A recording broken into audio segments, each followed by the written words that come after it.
All right, good morning, folks. Sorry about that. My sinuses decided to start acting up here just as I was getting ready to go live, so I had to go blow my nose real quick. Sorry. Anyway, hello, welcome, happy Monday, middle of the month, middle of October. Can't believe we're already in the middle of October. Wow. Anyway, um, I am your host and pilot, Uncle B. Welcome. How are you?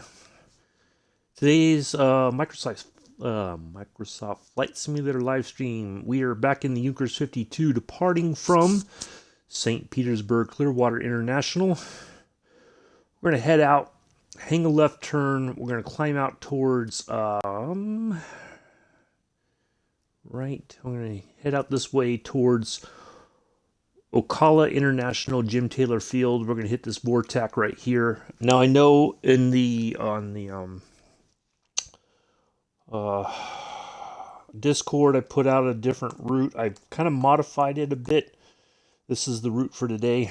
So we're going to intercept that. What I noticed was if we didn't do that, we were going to fly over water for a majority of the flight. And I know that's not really an exciting thing to see in the morning. So I decided, let's see if we can stay inland and in such a way that we're not going too far out of our way, but we're, kind of cutting it up into chunks. So we're going to go here, and then we're going to do our longest leg of to Tallahassee,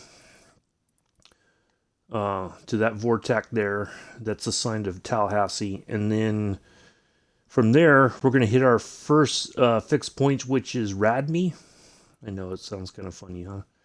Which is right there. And then we're going to turn in. From here, we're going to start descending on a heading of 318. And we're going to intercept Kenzie and then Fekra. We're going to come in on runway 32. We're going to dial in the... good morning, Joseph. We're going to dial in the ILS frequency there, the localizer frequency, I should say. Not the ILS, but the localizer frequency.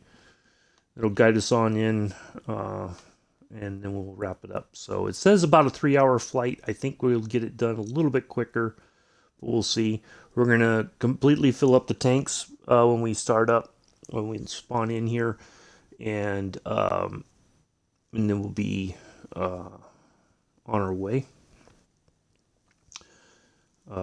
Add some weight to the plane so that when we land, we've got some weight on the tail. It should be a long enough runway. We may hover just for a bit, but as long as we come in flat, like we have been on our approach, and kind of bleed off some speed and kind of just keep our speed up, but not too fast, we should be fine. We should sit down, and then we'll taxi somewhere for parking, and then we'll wrap it up for today. So, any questions, concerns? Oh, before you ask, I'm fine, Joseph. I know you're going to ask that. So, I'm fine. Thank you. So yeah, that's what we got going on today. Once I spawn in, we just got a few clouds for the weather. As that seems to work out very well for us. Few clouds. Not scatter clouds, few clouds. There we go. I thought I hit the few clouds. Apparently I did not see what I was doing this morning and hit scattered. But anyway, so we've got that. We're on the Southeast Asia server as always. Nothing's changed on that respect. So if anybody wants to join, if you have any questions or you want to fly but need some more information, now's the time to ask. Otherwise, the route is there.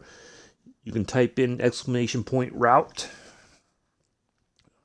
Just like most every streamer has that command for everybody to use. Same thing with the server.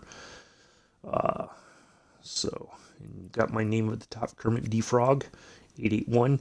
Also, kind of doing some other channel news here real quick. So in mid-November,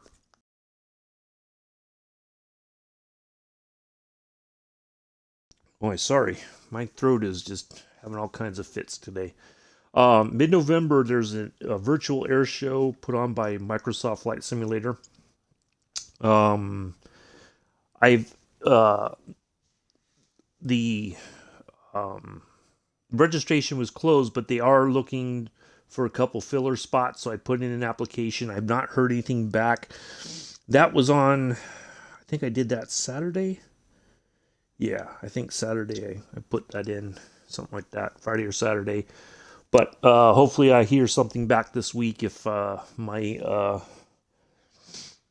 put in to fly the F-14, trying to come up with some ideas of what I'm going to do. I think I kind of know what I'm going to do, but I don't know if they have any certain sort of regulations or rules or whatever about what they will actually, I don't know, but we'll see what happens with that.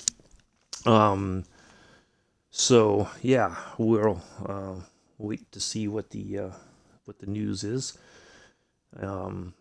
No flight tomorrow. Tuesday we'll be going from Dothan over to Baton Rouge.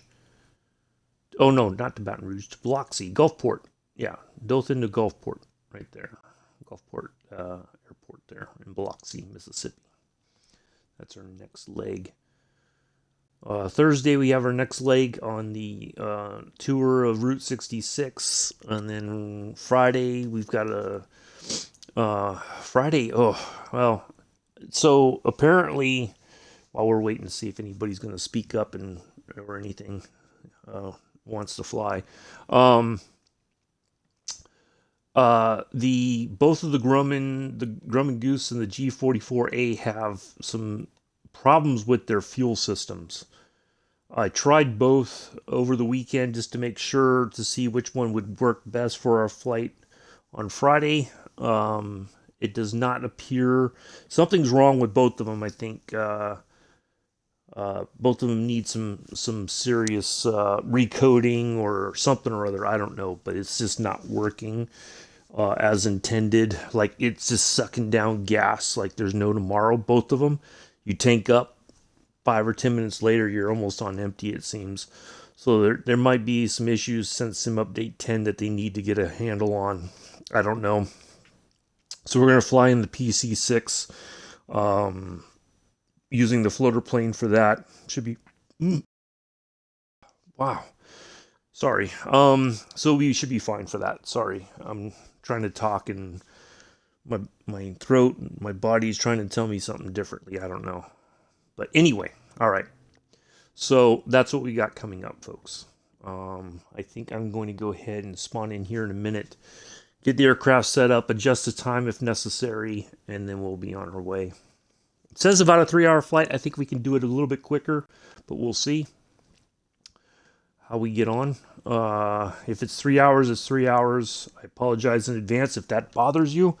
I try to keep it shorter, but sometimes... The weird thing is this time isn't always correct. So if we can get there a little bit quicker, we'll try. It may be 3 hours, but I'm going to try to get there as quickly as we can. Anyway, so, if it's going to be 3 hours, that means we're going to have quite a few ads along the way. So do bear with me for that. That does keep the lights on, so to speak. So I apologize in advance if that bothers you. I got to pay the bills somehow, I got to buy the aircraft somehow, and I can't always do it out of my own funds. So all that money that I make from that did buy us the F6F Hellcat. So it all works out in the end. Anyway, all right, I think that's enough for now. Let me get in here and get the aircraft set up, and we'll get in the air shortly. Now that we got that all out of the way.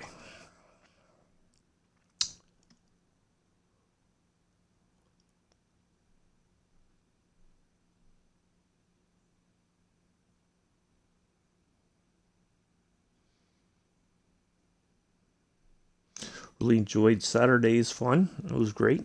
Nice scenic stuff to start, and then some nice fun stuff there towards the end. Really liked that.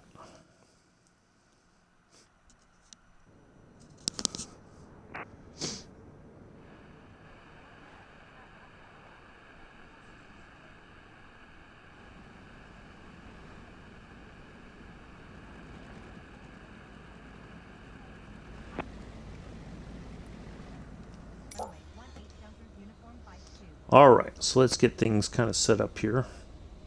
We need our first Vortac frequency. And that is going to be 11370.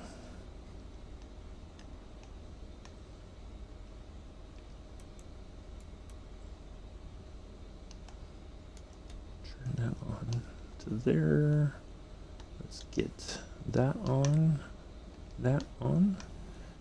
Alright, and we need our... What else do we need? It should be on... Let's get that to 177. So that way we can know which way we're going to turn.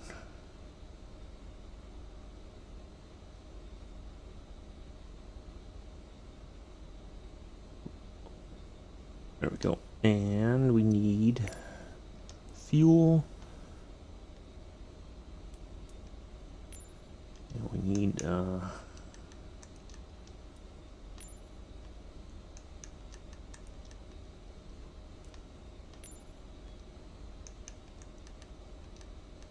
weight in the plane.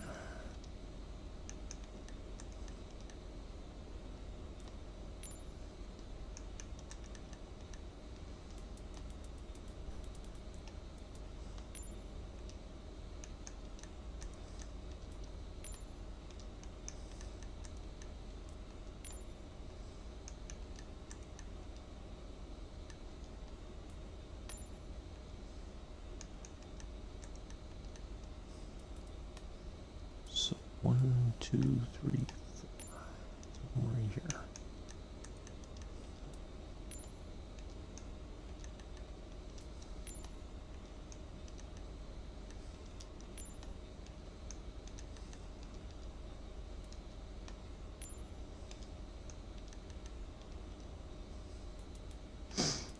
All right, there's that.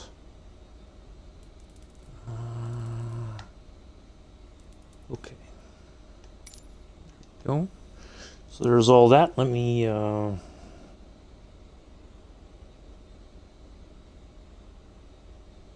back to the chat here.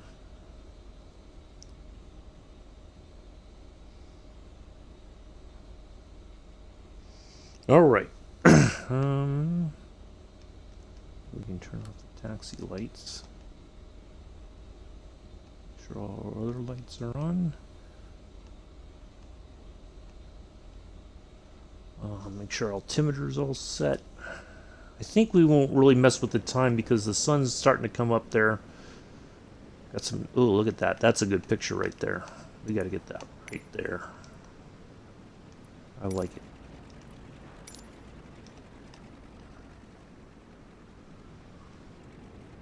You know what? Let's hold on before we do that. Oops. Where's the wing lights?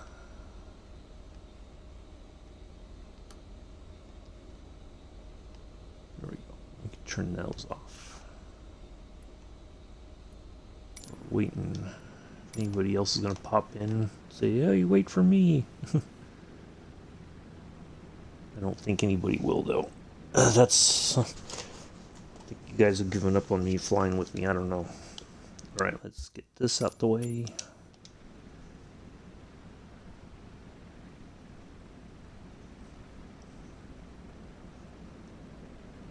Yeah, that looks pretty good, I think. You know what, I wonder if... I don't know if there's a way to filter it. I might have to see if I can't mess with it. It might be a pretty cool like, black and white photo or something. See if I can't tinker with it off stream or something. But anyway, yeah. So let's get back in here. We are pretty much set to go. Altimeter should be all set. Let me make sure. Yep, that's all set.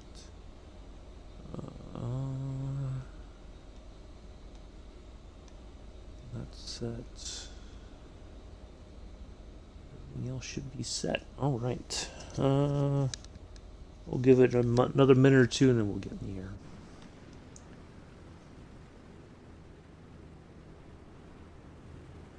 Yeah, look at that. Oh, that's pretty nice right there. Color in the sky right there.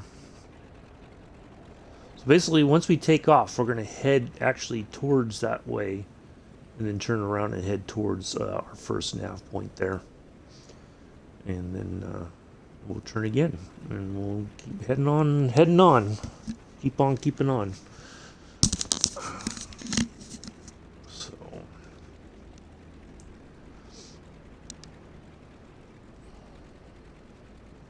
all right, another minute or two.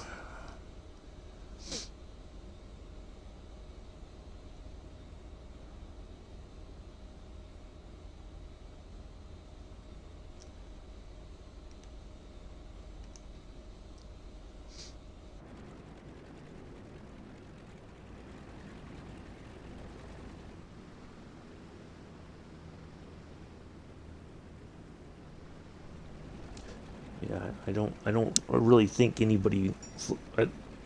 Only on a rare occasions. Maybe it's just the time. I don't know, but very few people ever fly with me anymore.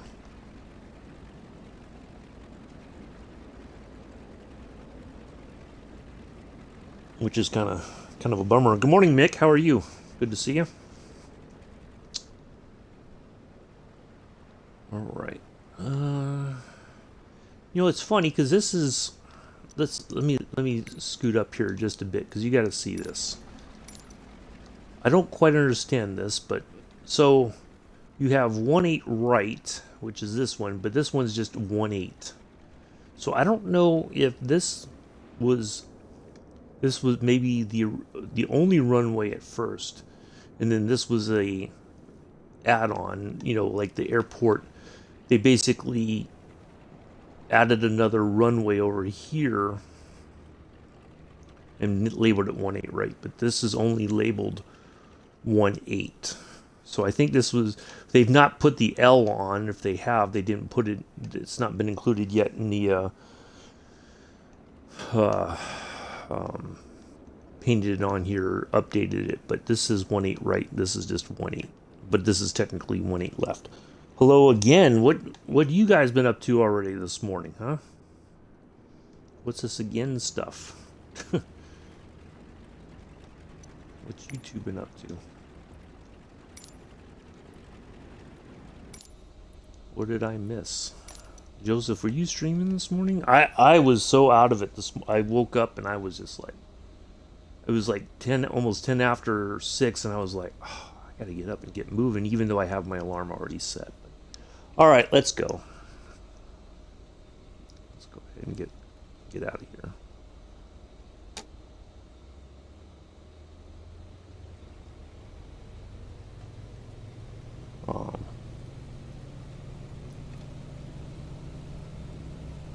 Yeah, so if you were live, I might have missed it. Here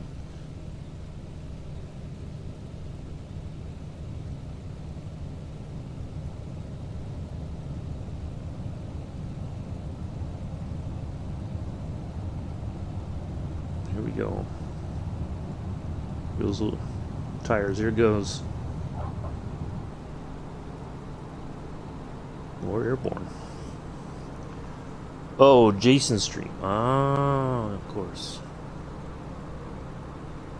Should have figured. Should have known.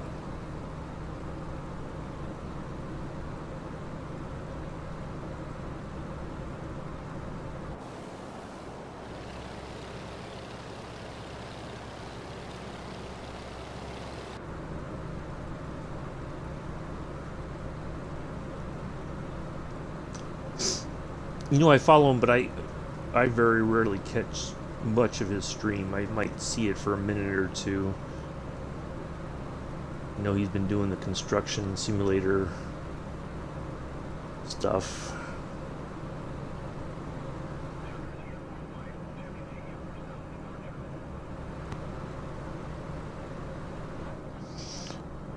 Oh, thank you, Mick. Appreciate that. All right, 023 is our next heading. Too kind, Nick. Too kind. Appreciate that. Alright, 023 is our next heading, so let's get that in. Oops, other way, other way, other way. Come on.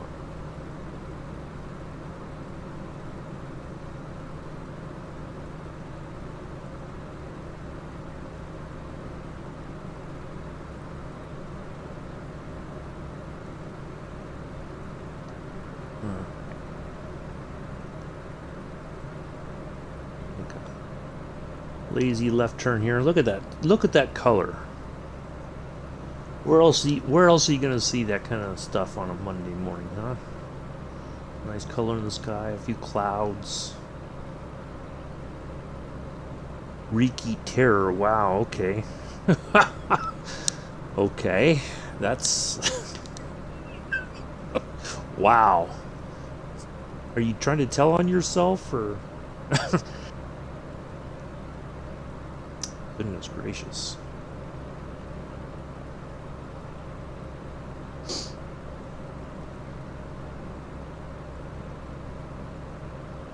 Eddie's, you better be saving your bits for your PS5.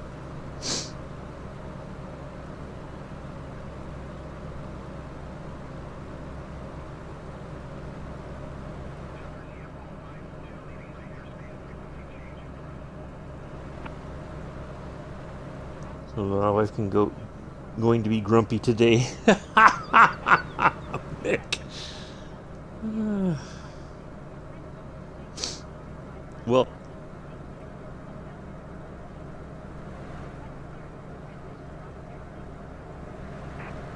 I suppose, well, I don't know that there's anything worse to be grumpy about, but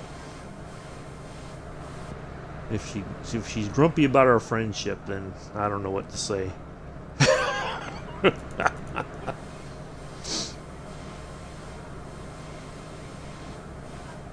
You know, we're brothers from across the pond. If that's trouble, then I don't know what to say, honestly.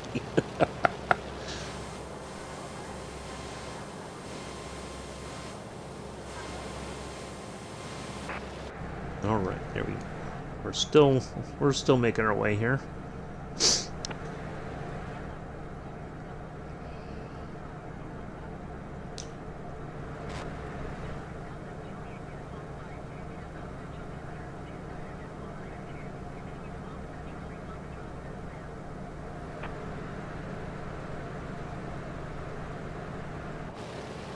All right, let's get off the throttle in just a bit.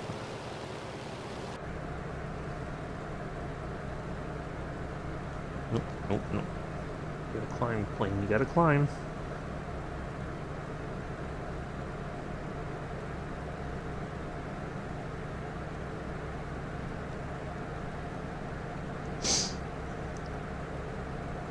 Yeah, just take your boots off later. There you go.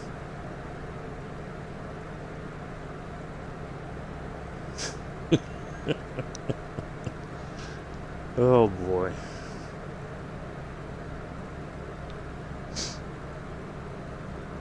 So we are on our way. Do you know the way to San Jose?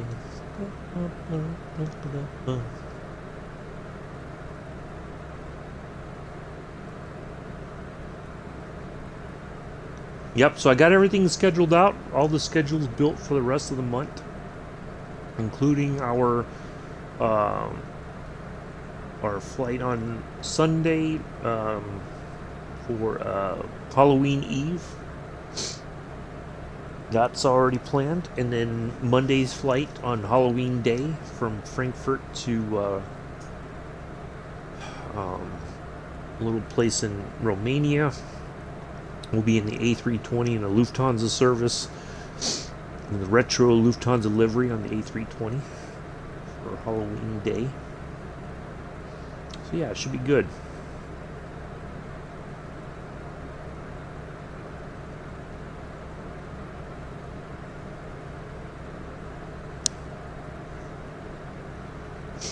So, oh man, my Sinuses are just wrecking me this morning. Oh.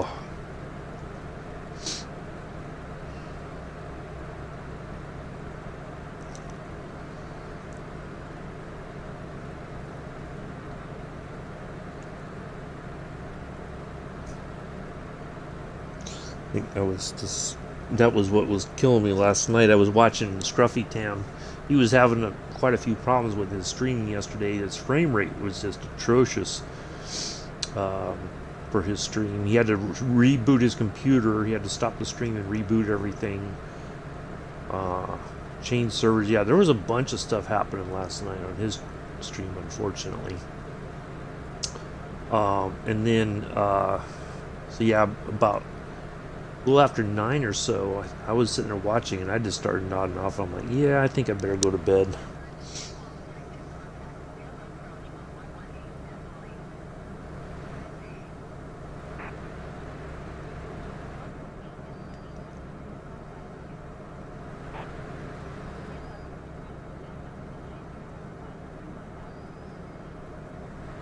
Well, usually we've climbed pretty well.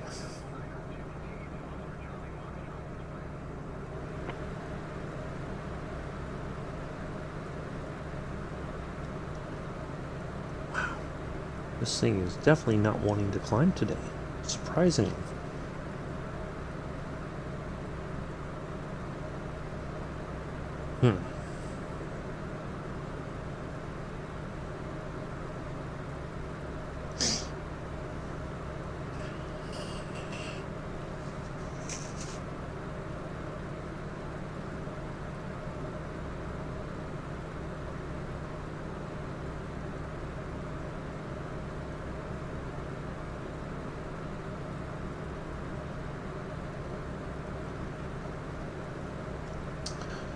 All right, well, here we are.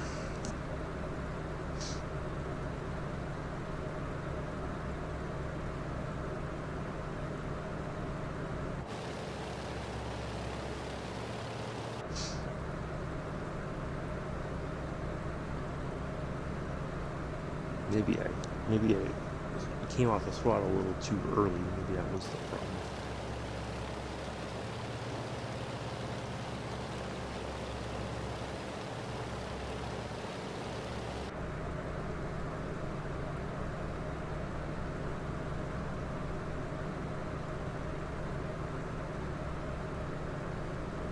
So why would this? Okay, this should be 0.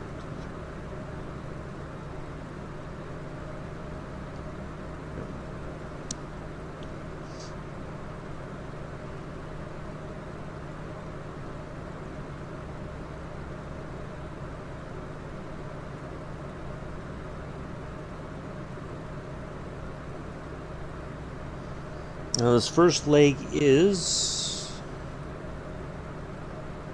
40-something nautical miles, so I think once we're probably get a little bit closer, and then we should start picking up that signal.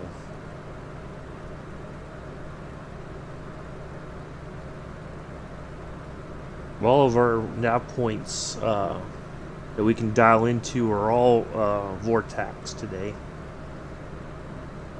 It's okay if you don't know what that means.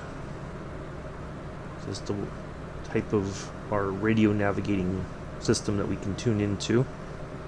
That's it. Doesn't mean anything other than that. That's all it is.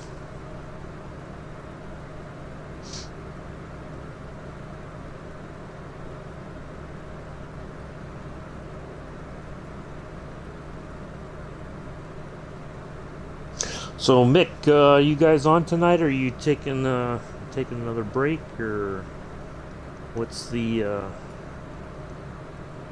back on Minecraft maybe, or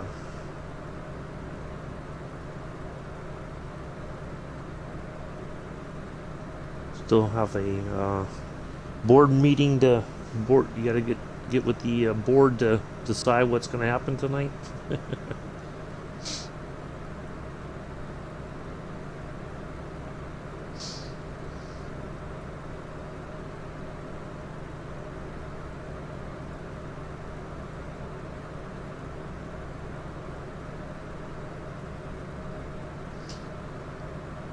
But not. Oh, okay. Fair enough. Like FIFA 23 or FIFA 22, so Addies can come in and have his Mondays swear off. Well, he's going to swear either way, whether it's FIFA 22 or FIFA 23, let's be honest.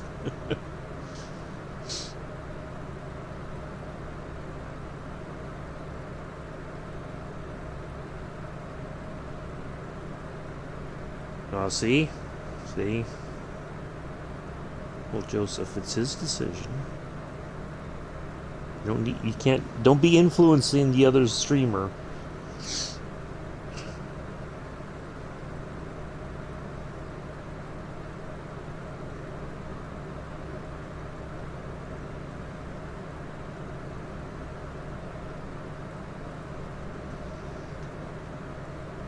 You don't have enough money in your bank account to try to bribe Mick to play FIFA 22.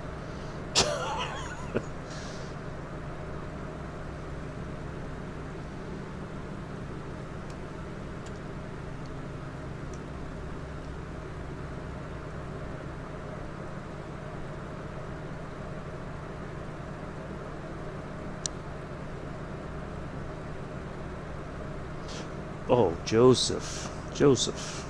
Hold on. Lord, young man. Now you're gonna have to make it something else, Mick. Joseph's asking if half of the UK can join in tonight.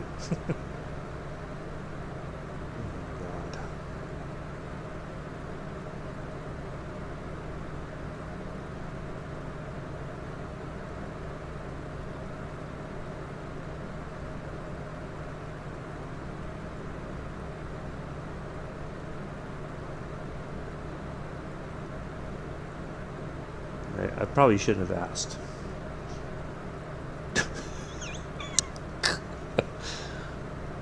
Oh.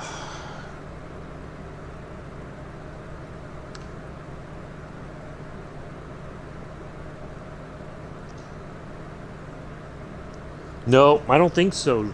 I don't think so, Mick.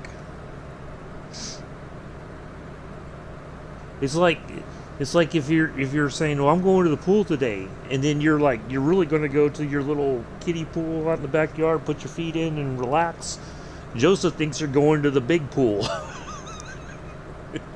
Can I bring half the UK with me to the pool? There's not enough room. There's barely enough room for me. Hello, Milla. There you go.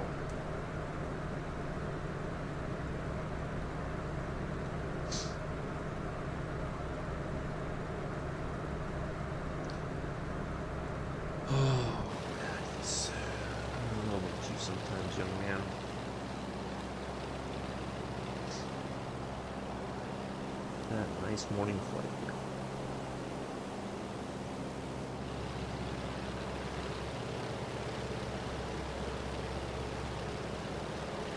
here. Yeah, I know, huh? Well, it's not just it's like the zesty ranch. That's what I should have put the zesty part in. I forgot that part. It's ranch, either way.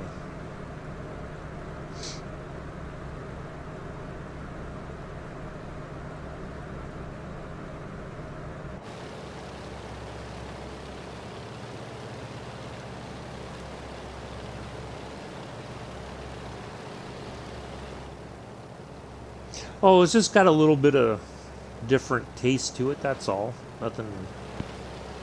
I don't think anything really all that special. It's just I bought a bottle of Zesty Ranch. That's all. Well, that's what they call it.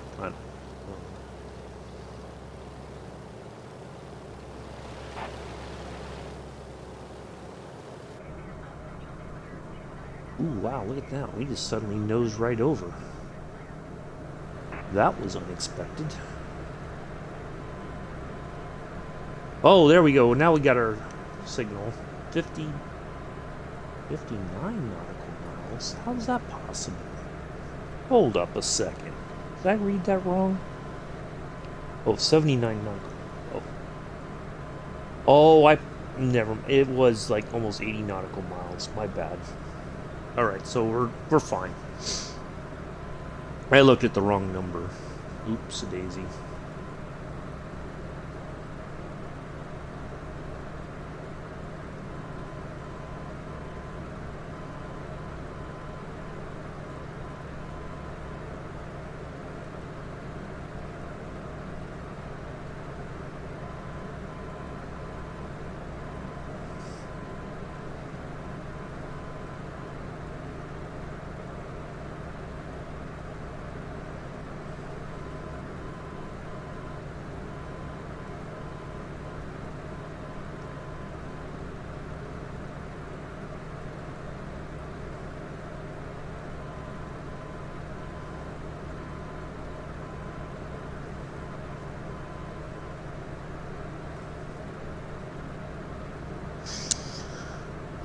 Oh, no work for you today. Is there a holiday or something that I don't know about? No, you're just. I guess you're taking the day off. Oh, nice. You can hop on a round trip flight over to the UK and give Addies a what for, and then fly back home. You'll be back home in time for late dinner.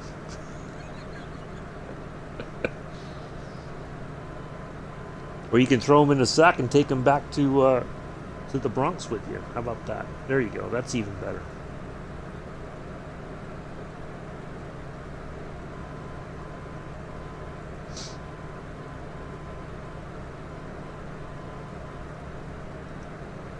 Dump him outside JFK. Oh, there you go. Tell him he's got to find. Now he's got to find the his terminal to go back home. Just took. Oh, okay. Not wrong with that. I was like, did it say a holiday or something that I didn't know about, didn't realize or something?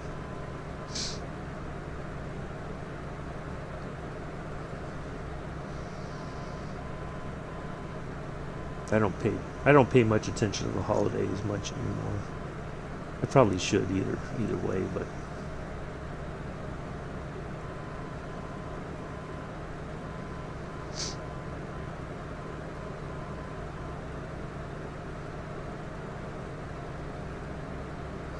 yeah. So yeah, take him to the Bronx, drop him off there, and then he's got to make his way back to JFK and find his departure terminal. And he can't ask for help. If he gets stuck in the Bronx or gets stuck there at JFK, oh well.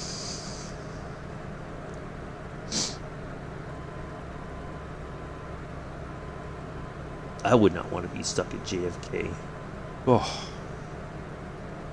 no thank you.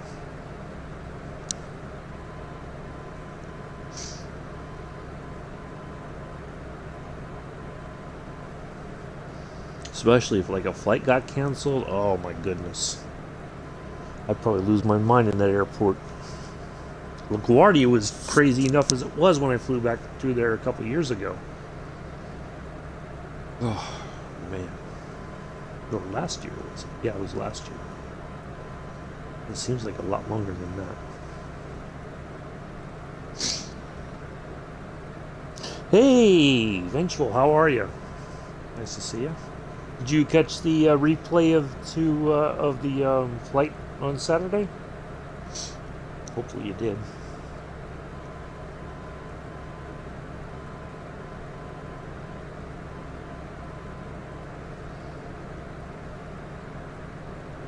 Yeah. Yep. Same with Atlanta. I don't think you can walk around Atlanta anymore. You have to hop on one of them. Oh, nice. Excellent. Good stuff. Yeah, Atlanta has a train system. Two cats. Hello. How are you? Nice to see you here.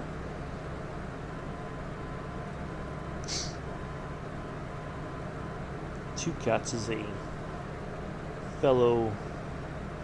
I'm doing good, thank you. Two Cats is a Microsoft Flight Simulator streamer. Let me find your shout out. Yep, there it is. Do give him a follow if you haven't already. He flew over the weekend. I know you flew, I think, the other days. It was either Saturday or Sunday. My weekend just seemed to kind of flow together. I don't know why, but yeah, do go check him out.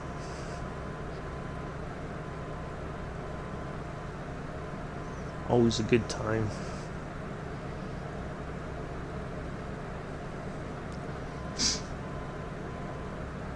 Yeah, I saw the notification when you went live, and then I was like, but I can't remember what day it is, honestly.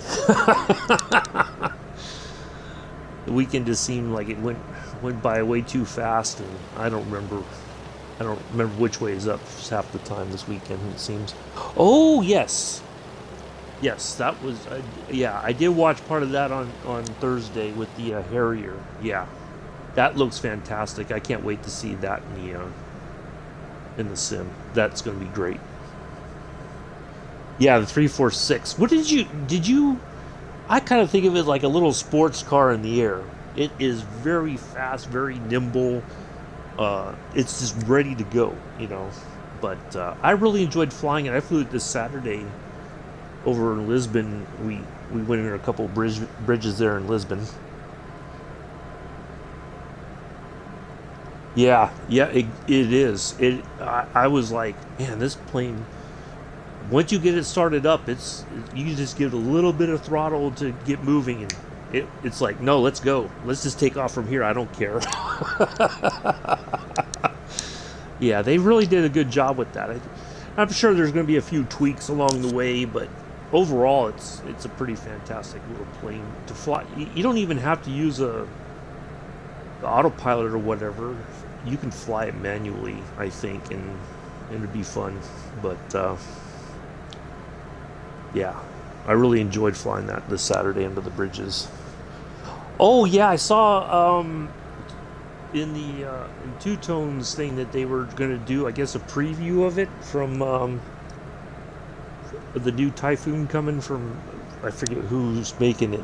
I'm guessing it's going to be way better than the one from Braddock that we've had for the past year or so. I think is when it came out. I think it was out already when the game came out, but I don't remember. But yeah, CJ, that's it. Um, yeah, I think it's going to be way better, and it may force Braddock to go back and fix their stuff if they can, or if they will. But who knows? But yeah, that should be really nice once that's available. I'm looking forward to Dean releasing the last iteration of the F-14, the Delta model. I think that's supposed to be coming pretty soon too. Hopefully. Looking forward to that.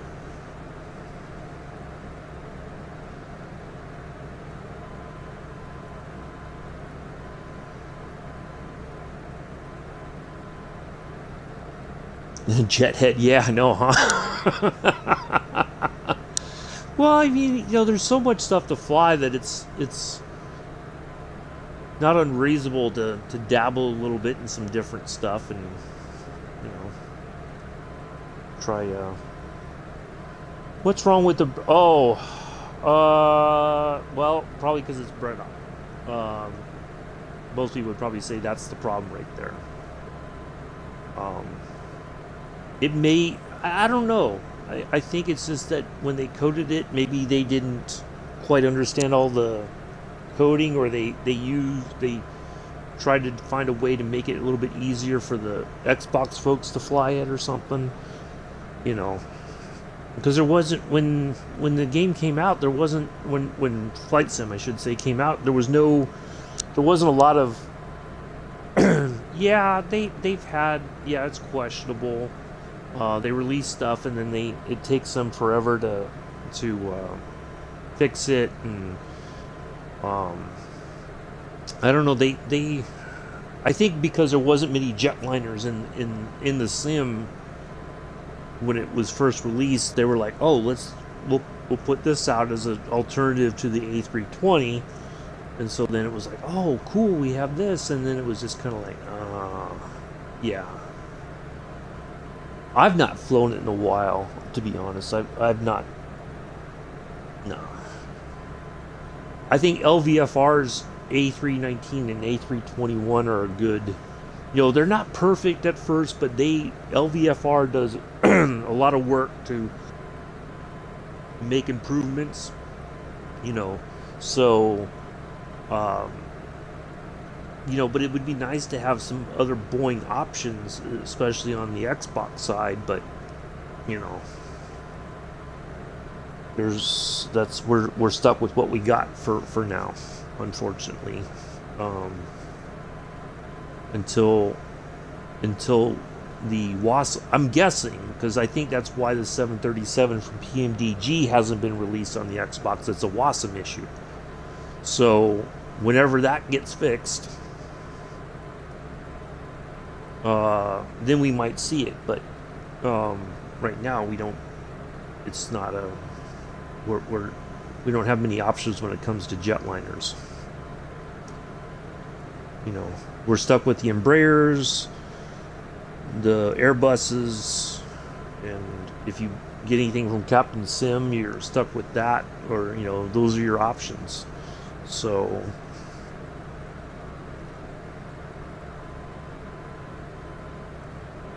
that's the unfortunate part.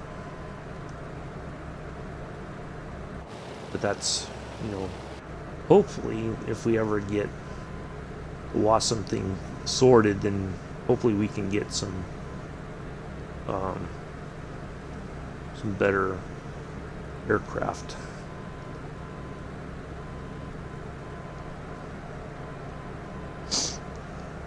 Because you know, when I've seen Captain Arish fly the PMDG 737s, it's really fantastic. You know, so it'd be nice to have those, but it's, you know, it's who knows when or if those things are going to ever happen. That's the fortunate part.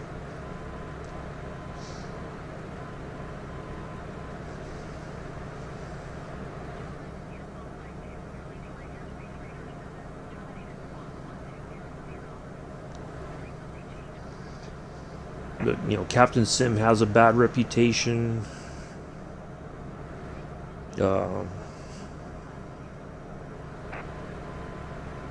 Yeah, but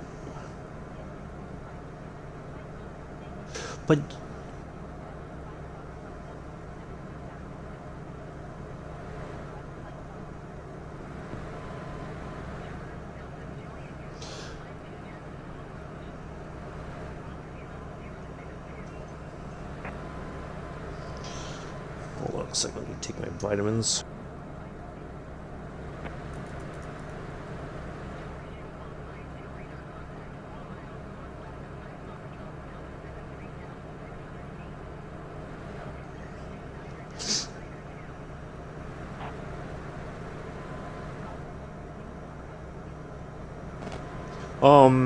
The other thing too is, I mean, it'd be nice to have all that, but there's, even without all that stuff, there's so much to fly. Like, it just seems like you can easily, there's so much stuff to fly that it's like, there's not enough time, it seems, to do everything, to fly everything. That's, you know, it's kind of like when at the racing games, right? With like Gran Turismo or Forza Motorsports or whatever. I really, we need more cars, for instance, right? And then you get all those cars, and you're like, you just don't have enough time to drive everything. You're like, oh, let me try this. Oh, let me, you know, there's so much as it is, and certainly jetliners are, you know, it's kind of, jetliners I think are kind of like the freight routes in Train Sim World 2 or 3, right? It takes a long time, you know, even unless you do a regional service like we did last week on the when we took the A319 from Monterey down to LAX, right? That wasn't a very long flight, you know, but those are fine because that's, you know, you go back and forth, or like LaGuardia to Syracuse and back. That's like about an hour each way, give or take, right? That's not a lot of time, but so for, oh boy, I'm burpy today. Sorry. But those are great because it doesn't take long to do. You can do those like a regular flight service, right? Back and forth, because that's what they would normally do. They'd go from LaGuardia to Syracuse back to LaGuardia. You could do like a bunch of trips in 4 hours, right? And just rack up the miles, but or, you know, rack up the time in the air. But the But like going from San Francisco to New York, that's 5.5, 6 hours one way. That's a lot of time in the air in the sim, and in real life, it just seems even longer in real life. Or both of them seem very long for because you're going across the time zones and all that. So, yeah, it's. But then you have like the DC-6, which was even slower, and that flew passenger service. And those weren't very fast. They were took time to get from one point to another. But you know, um, but sometimes that's just not what some simmers are looking for. But some people do. They're like, oh man. But in the case of like when Allison and Captain Arish did the flight for Amelia Earhart, I almost said Amelia Island. Amelia Earhart, um, there was a lot of times there were legs that there was like their stream was over 10 hours. But that wasn't a passenger service. That was just a you know uh, an expedition of sorts.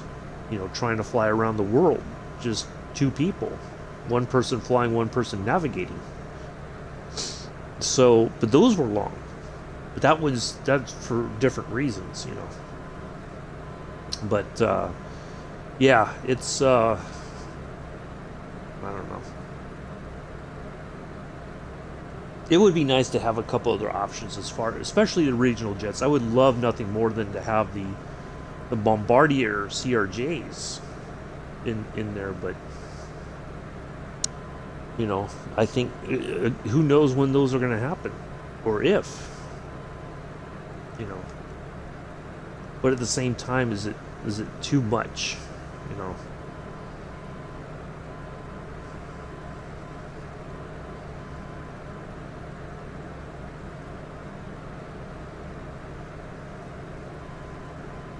I know personally. I think if streaming wise, I know I could do a lot more if I was on the not on the Xbox, on the PC. You know, uh, but hopefully the time comes I can get one of those and um, have we can do a lot more with that.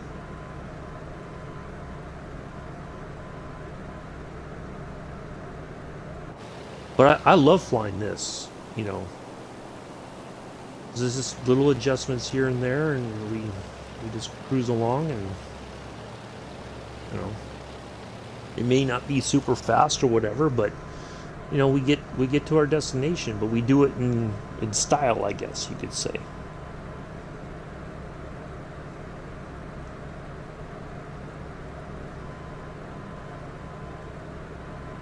I fully believe that if you don't have this aircraft, I highly recommend it.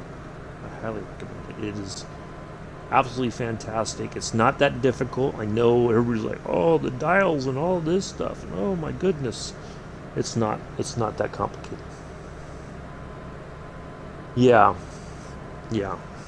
I'm hoping by next year, if I can, I'll be able to afford one, or be pretty close to affording one, and then that's all. I just need the tower. I don't need. I got a keyboard and mouse, and I could use my TV as a screen. So I just yeah, exactly. So, but then there'll be more stuff available. And yeah, I'm looking forward to it. You know.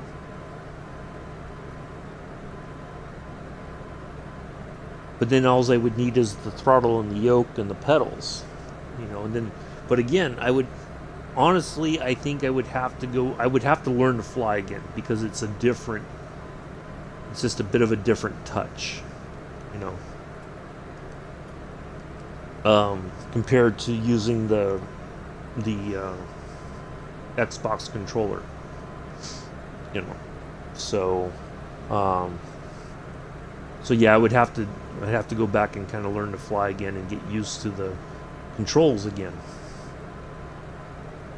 You know, like on Saturday, I mean, it's not difficult, but it's like you're making a lot of little adjustments with just a little thumbstick.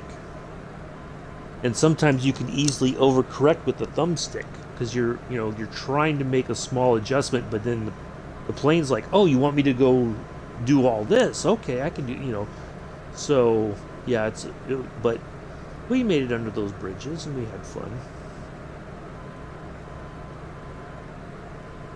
But yeah, I would have to learn how to fly again. I'm positive of that if I get it through. Yoke and throttle. I can't even talk today. A yoke and throttle and pedals. I would have to do all that all over again. I have no doubt. So it would be back to the drawing board, so to speak.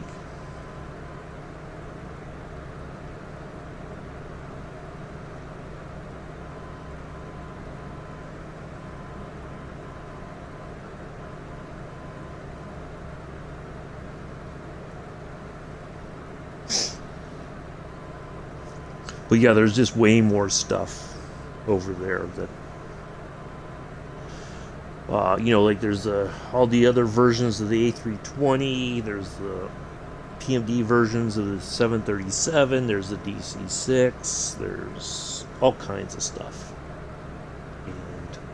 But it's like there's so but part of that is there's so much. It's like what do you start with? What do you like, oh, I want to do this. Oh, look at this.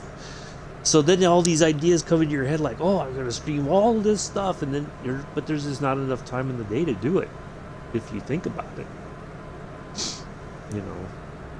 So I think I would just be worn out if I went back to streaming 7 days a week, and towards the end of the month, where there's only going to be 2 days that I'm not going to fly, which will be that Tuesday before Halloween, that Saturday. So we're going to fly Monday, Wednesday, Thursday, Friday, Sunday, Monday. So I'm only going to take a little 2-day break, but yeah, there's so much to do that it's like, oh, I'll go back to streaming 7 days a week for hours on end. But after a while, it's like you're putting a lot of time into finding places to go and things to do and all that, and then it's just like after a while you get burned out on it, I think. So you put forth the effort creating stuff, and then when nobody really can be bothered to either watch or fly along or whatever, it just feels like, okay, what am I doing then? So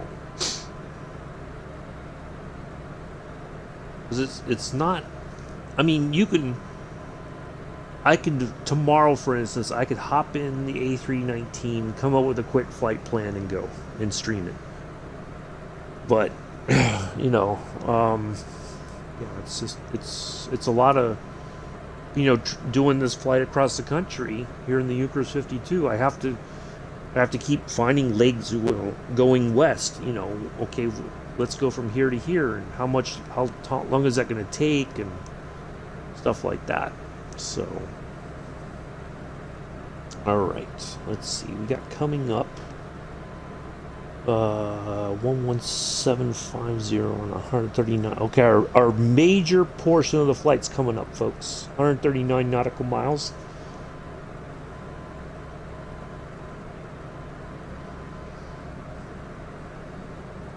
So this may take about 3 hours, but we'll see if we can't get there a little bit quicker today.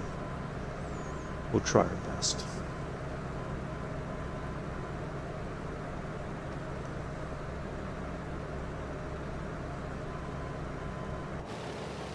We're looking for a small airport here coming up.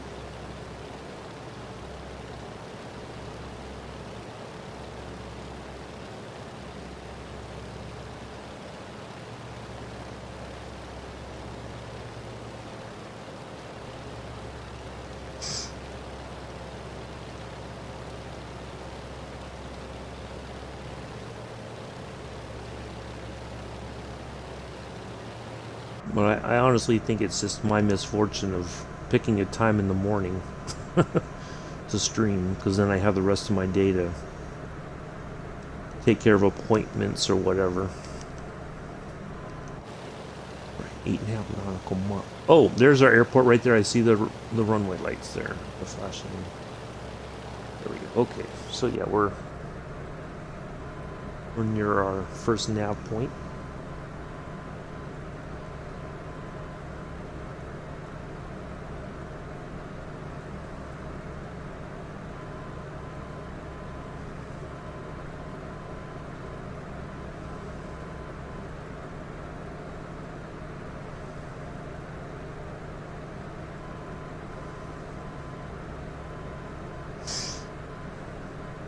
All right, add time, folks.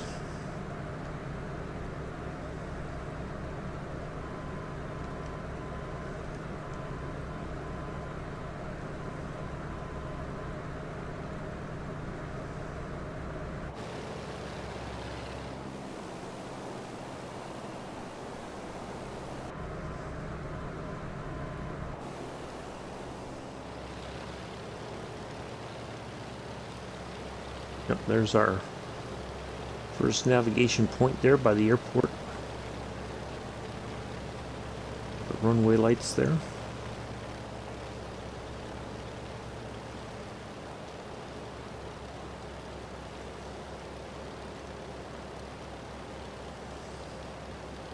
Oh, no worries there, Two Cats. Appreciate it.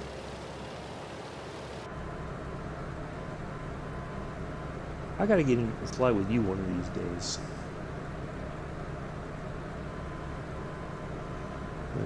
Whenever I can.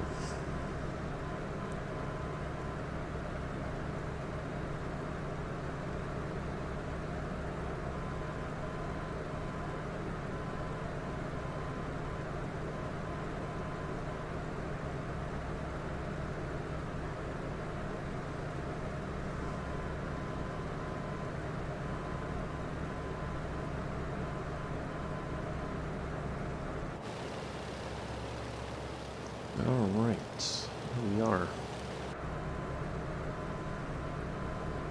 Alright, let me see what we got here for our 750. Once we're past the airport, I'll dial all that in.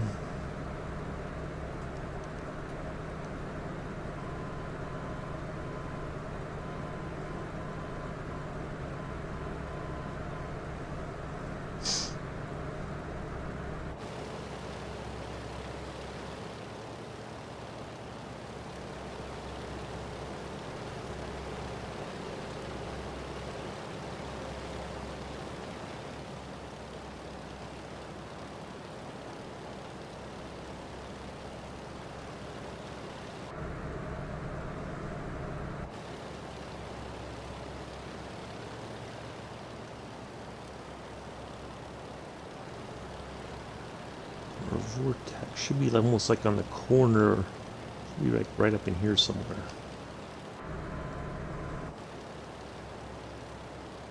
I think I see it right there. I think that's it right there.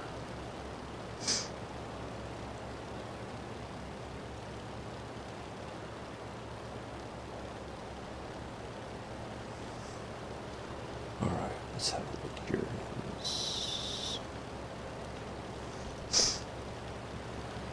What we'll do is we're going to fly a little bit past our point here. Once we're on the other side of this little part of the runway here. It looks like it used to be a runway here. I don't know if there's... It's pretty narrow. Alright, there we go. Let's go 11750. Oops.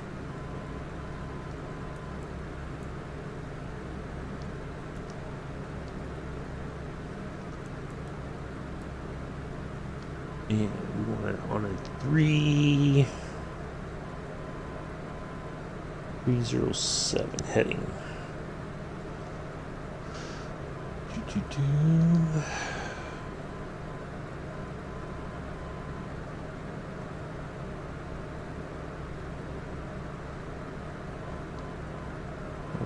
there we go. Wow, already picking that up. 139 nautical miles. Perfect. I like it. Already picking up our bat signal.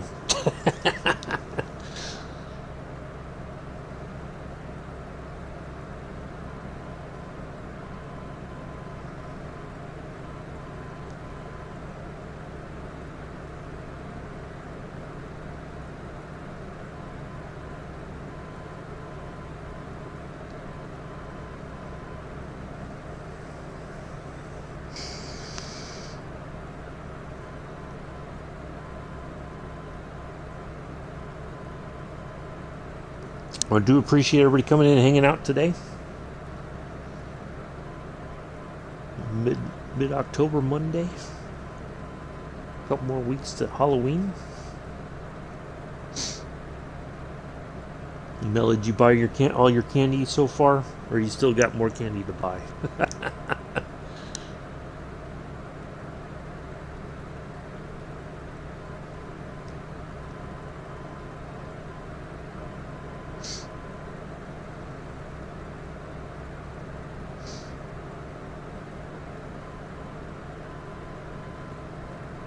Well, that was kind of odd.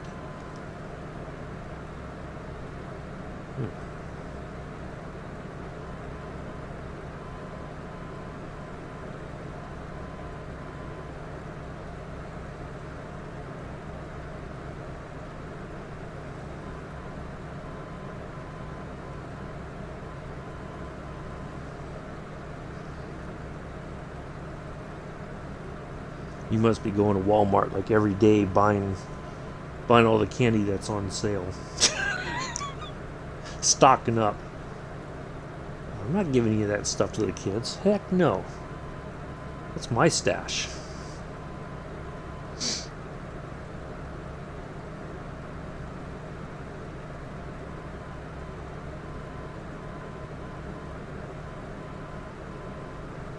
For those of you who do not know, Amel is our resident food connoisseur. Always ask, what did you have for breakfast, lunch, or dinner? And what did you have with it? Always wants to know what everybody's eating.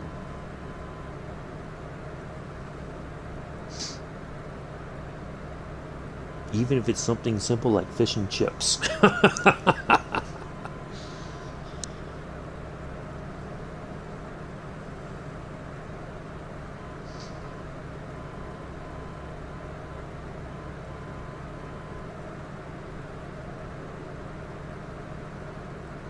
Or chicken nuggets.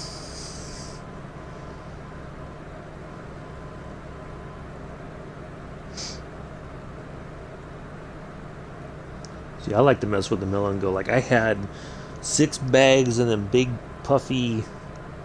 I had a croissant for breakfast this morning with my coffee. Yeah, I think one time I said, yeah, I had like the 6 bags of the big puffy marshmallows, 8 bottles of 2 liter soda, 3 double Whoppers with cheese, 5 orders of fries, large fries, 1 sip of water, and I feel great. Like, what? Really? No, I'm kidding. I think I'd be in the hospital having my stomach pumped if I ate all that and drank that much soda. Ugh.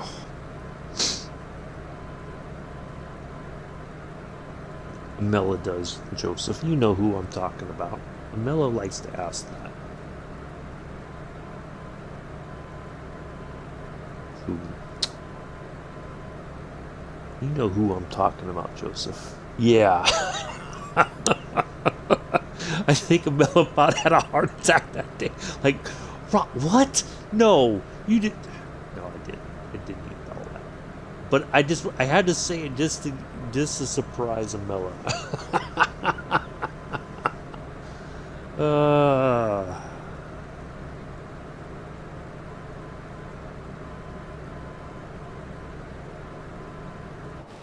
all right. We're on our way. Ooh, scrambled egg on toast. Tuna sarnie with latte. Tuna sandwich.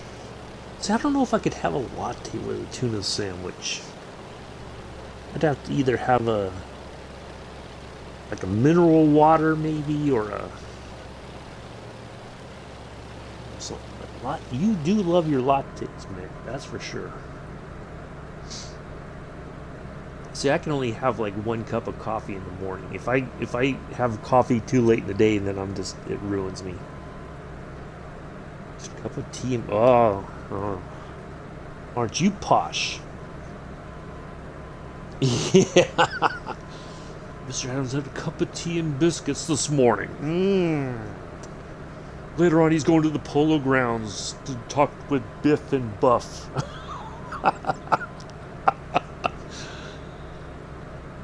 I say, chaps, did you see the game this weekend? The match? I think it's time to let the manager go. Yes, Joseph, I do agree. The manager is quite trash. Chip, chip, and cheerio, fellas.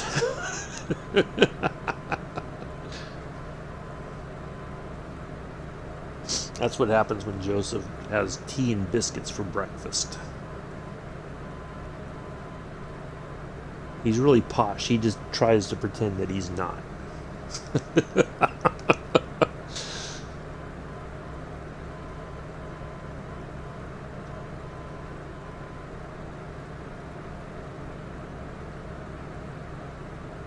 What do you say, lads? Shall we put a wager on the next match?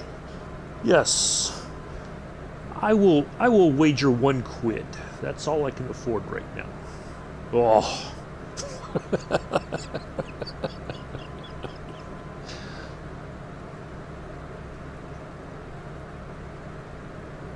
No, the bet has to be 100 quid, no more, no less. It shall not be 99 quid, it shall not be 101 quid. 100 quid shall be the bet.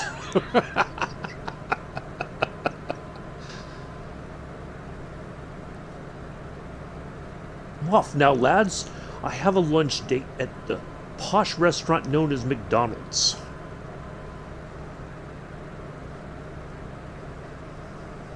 I shall order a 1/4 pounder with cheese, large fry, and a soda.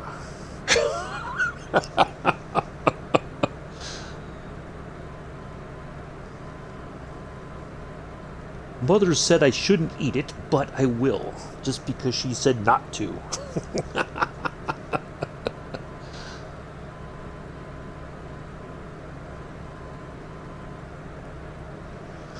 Oh.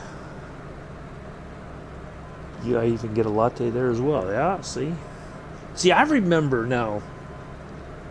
This floored me when I was in Germany, when I was stationed in Germany way back in the day, that the McDonald's in Germany, you could get a beer with your food. I was like, wait, what? No. In Germany, yeah, you can't. You can get a beer at the movie theater in Germany. I was like, hey. In the barracks where I lived, when I was stationed there, we had a vending machine that you could get beer out of. You know, like your soda machine, you could get a can of beer out of there.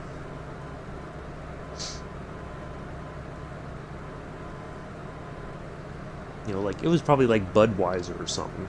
You know, it wasn't like the greatest beer in the world, but you could get a beer out of the vending machine there in the barracks. Oh, so Joseph, young man. Have you ever heard of a game called Space Invaders? Don't anybody give him a hint. I just want to see if Joseph knows what Space Invaders is, since he likes to ask other people if they've heard of a certain game. Have you ever heard of a game called Space Invaders, Joseph? Space Invaders. Yeah.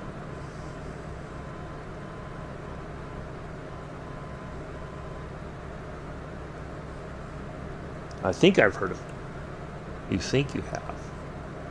What about?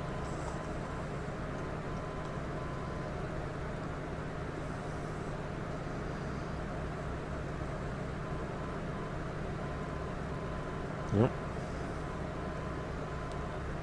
We had Space Invaders and Defender. Or I'm really going to go old school on you.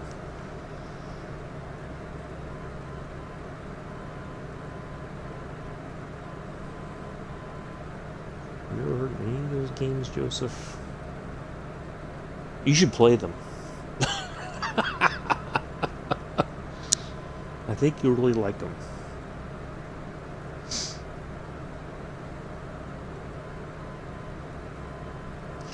Could you imagine? Now, I don't know how you would do it. I guess if you had an Atari emulator on your PC, I'm sure there's a way to do it. If somebody streamed Space Invaders or Defender or Asteroid, could you imagine?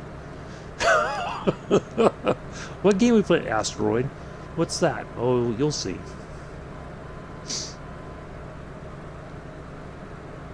Oh, yep. That was another one. Yeah, I remember that one. But see, all those games, the graphics were kind of like, right? Like Asteroid, it was like these weird shapes. There was just lines. It wasn't a solid mass. It was just lines that made you think it was an asteroid, right? And you basically what you had to do, Joseph, is you had to shoot the asteroid and break it up.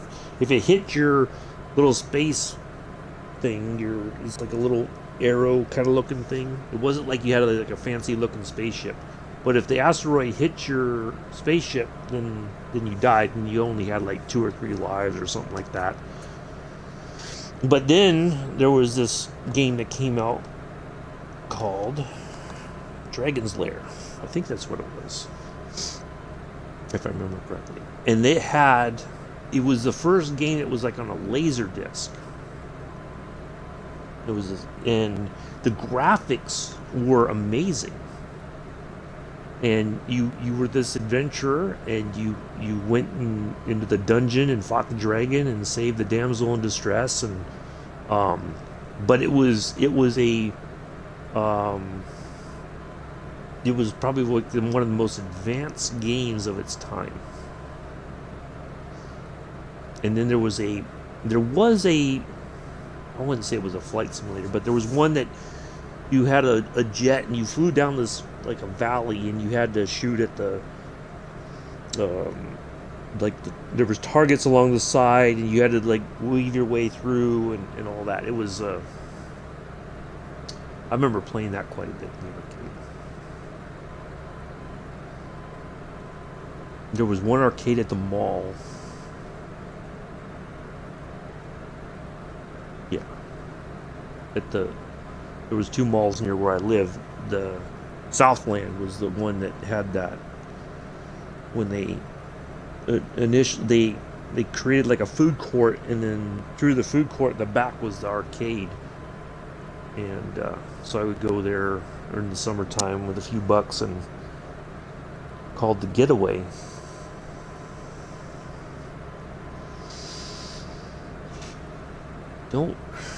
It was probably there, but I don't remember.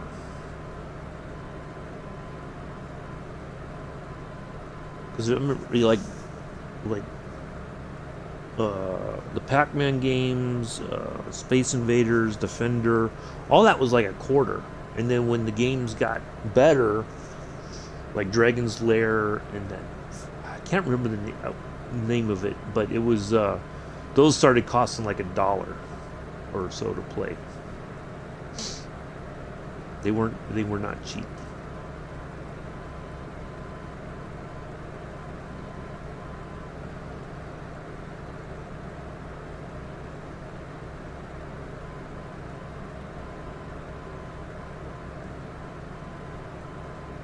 But in the summertime, if you had some money, you had your allowance or whatever, you go Go down. We had a little miniature golf course near where I lived. You go down to the arcade and, you know, throw some money in the machine to save the universe, so to speak. Yeah, I don't think very rarely did I ever go to actually play a round of miniature golf. It was always like, oh, let's go in the arcade and we spent a little while in the arcade, hop on the bikes, head on down the road, go to. This was before Taco Bell was a big thing. We had a small Taco Bell in town at first. We'd get Taco Bell, or because it was all cheap, you know. I still remember, and this was much later, but you know, when I used to go to Berkeley when I was collecting comic books, there was that place, Blondie's Pizza. A couple bucks for a slice and a drink. Who remembers Pac-Man? Oh my goodness, Joseph, really? No, I never heard of Pac-Man or Miss Pac-Man before. No, never. Come on, Joseph, really? Oh, Addies. That's like asking Mick if he knows who Ozzy Osbourne is. or Judas Priest, or, you know. Oh my goodness. Oh, Joseph, I don't know about you, young man. It was okay. It was amazing. What are you talking about? Going around, chomping down the little dots and trying not to get eaten by the ghosts, and then you had to, once you hit the certain thing, and then you turn around and chase them. Ozzy who? Yeah. Hello, EL, how are you? Yeah. Ozzy who? I've never heard of Ozzy Osbourne. Who is that? Oh, goodness. Oh, you are quite funny today, Joseph. It must have been that tea and biscuits that you had that put you on a course of hilariousness today.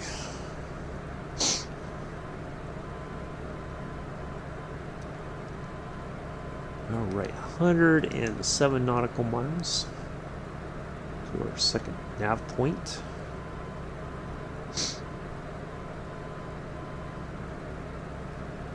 Slowly making our way there. Grew up listening to hard rock from vinyls, including Sabbath. Yeah. That was the thing back in the day. You always went to the record store to get the most recent album.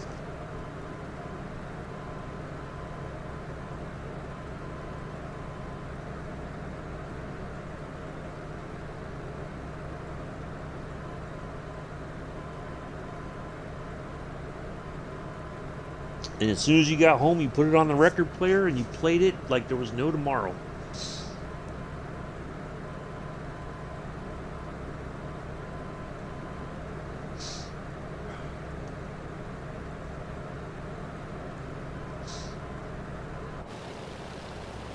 And we'll hang out outside for a little while. Oh, look at that nice sun behind us there.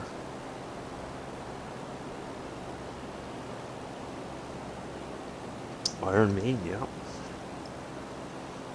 Yeah, I remember we used to have, record stores were a big deal in the Bay Area.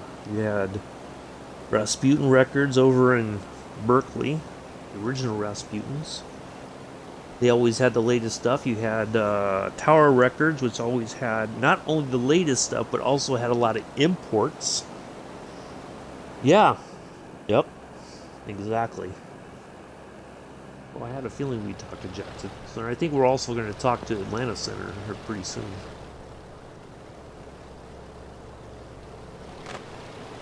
Tower Records always had the latest stuff, and then also they had a huge import section.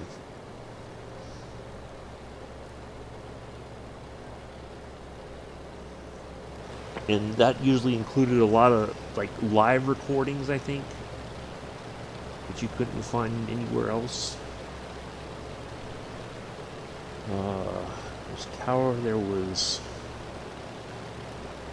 What's the other one? There was another record store that used to be pretty big in the Bay Area. What was it? What's the name of it now?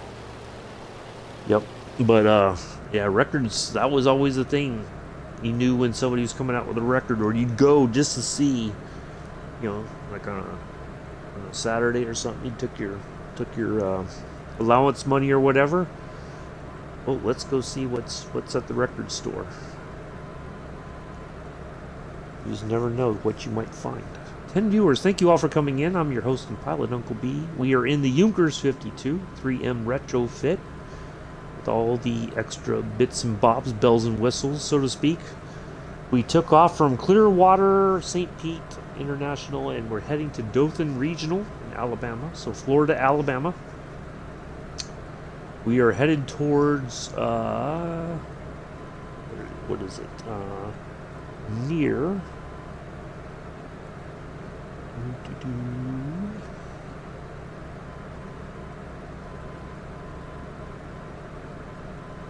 so there's Seminole Airport. We're going to be going near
Oh, thank you, Mick. I don't know what I did.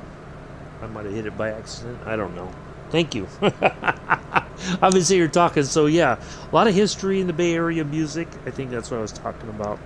Um, Billy Graham, not the one that was like the religious figure, but there was another Billy Graham who did a lot of the promotions for the concerts and the protests there during the Summer of Love. Um, well, I think Addie's going to bugger off here in a minute. Joe just went live on OMSI. Uh, so yeah, a lot of history there in the Bay Area, music-wise.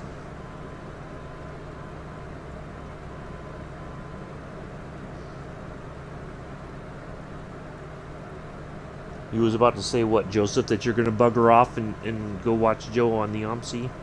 You had enough of flying slow today? Is that what you're going to say? I know.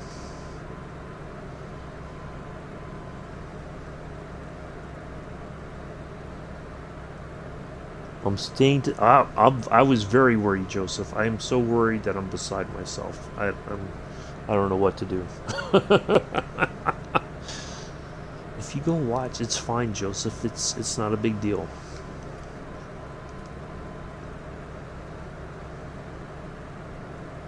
It's not the end of the world if you go watch Joe for a while.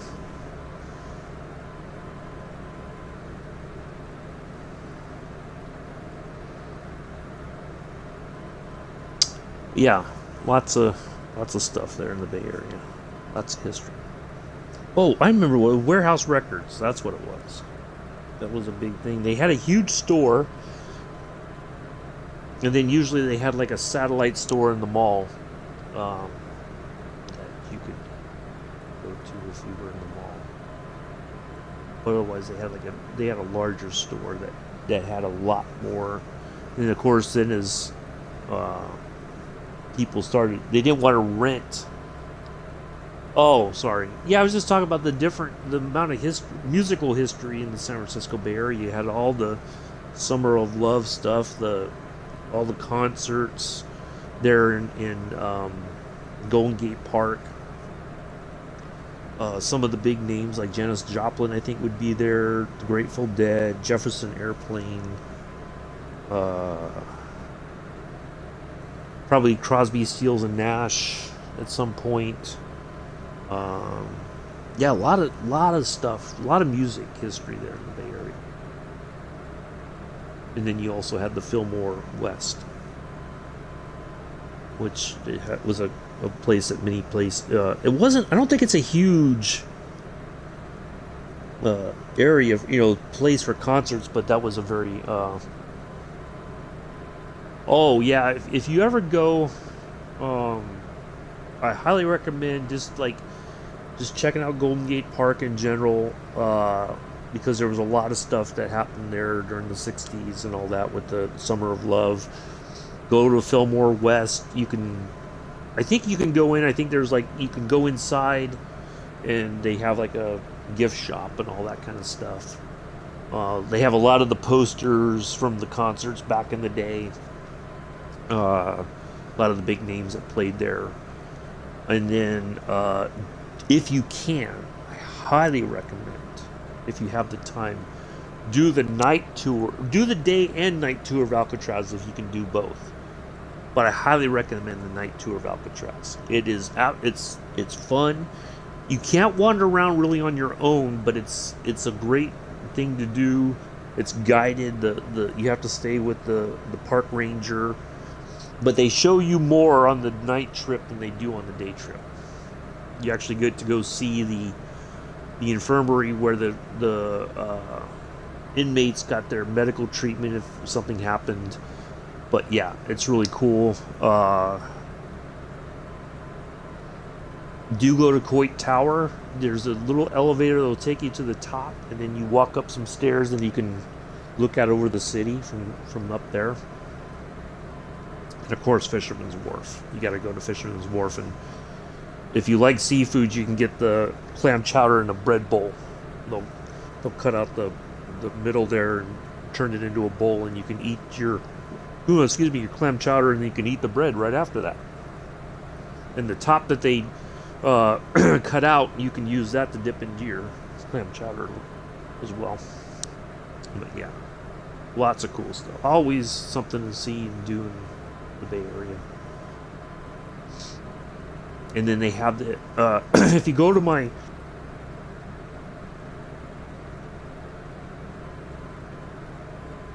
sorry, I had to drink some water there real quick. If you go to my Flickr page, in San Francisco, they have what they call the historic F line, which is this.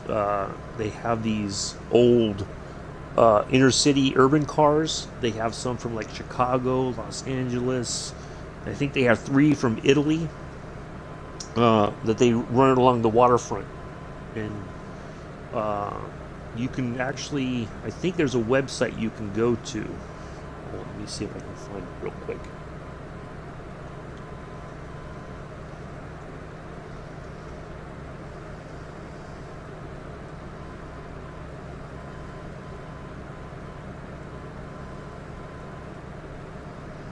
Okay, well, there's a, once they're out running, because it's still like 5:30 in the morning there, there should be a thing that you can, it'll show you the,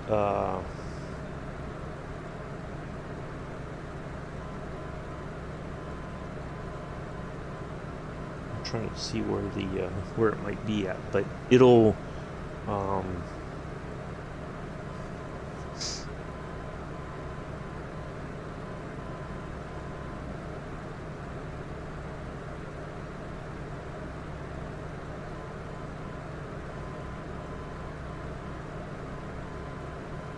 it should show you like a map of where the rail cars are at any given time, whichever ones are out on the line.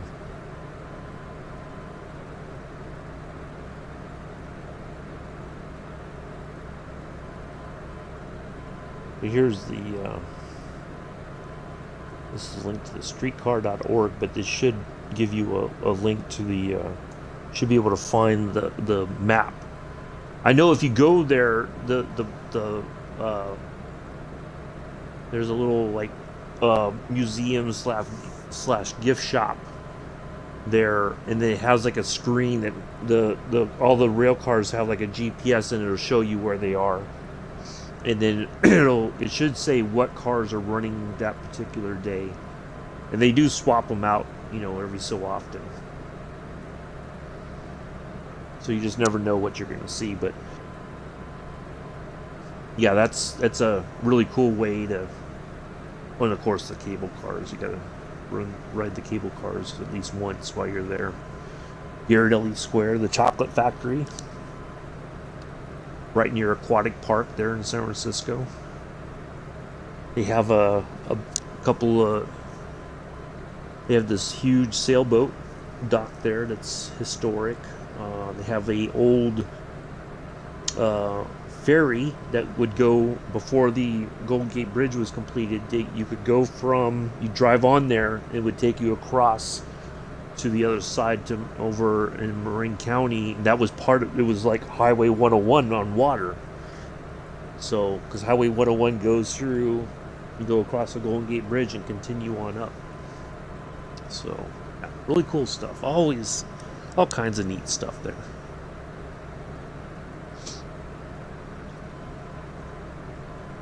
It always feels like there's so much to see in the city that you feel like you just don't have enough time to see everything. But you have to, kind of pick the things that might interest you the most and all that.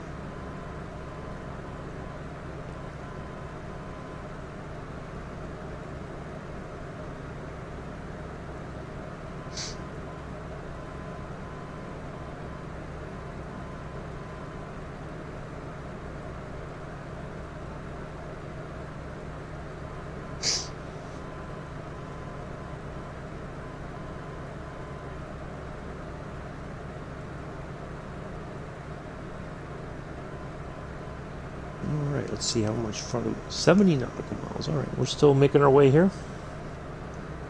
We're getting there, folks. I do try to keep my flights to about 2.5 hours whenever possible. There's the Gulf of Mexico.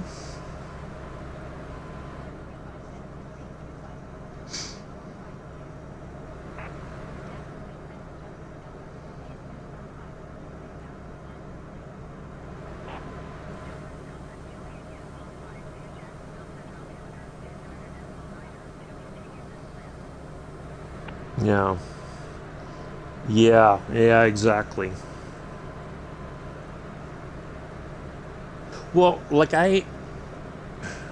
it's nice to be able to stay in the city if you can.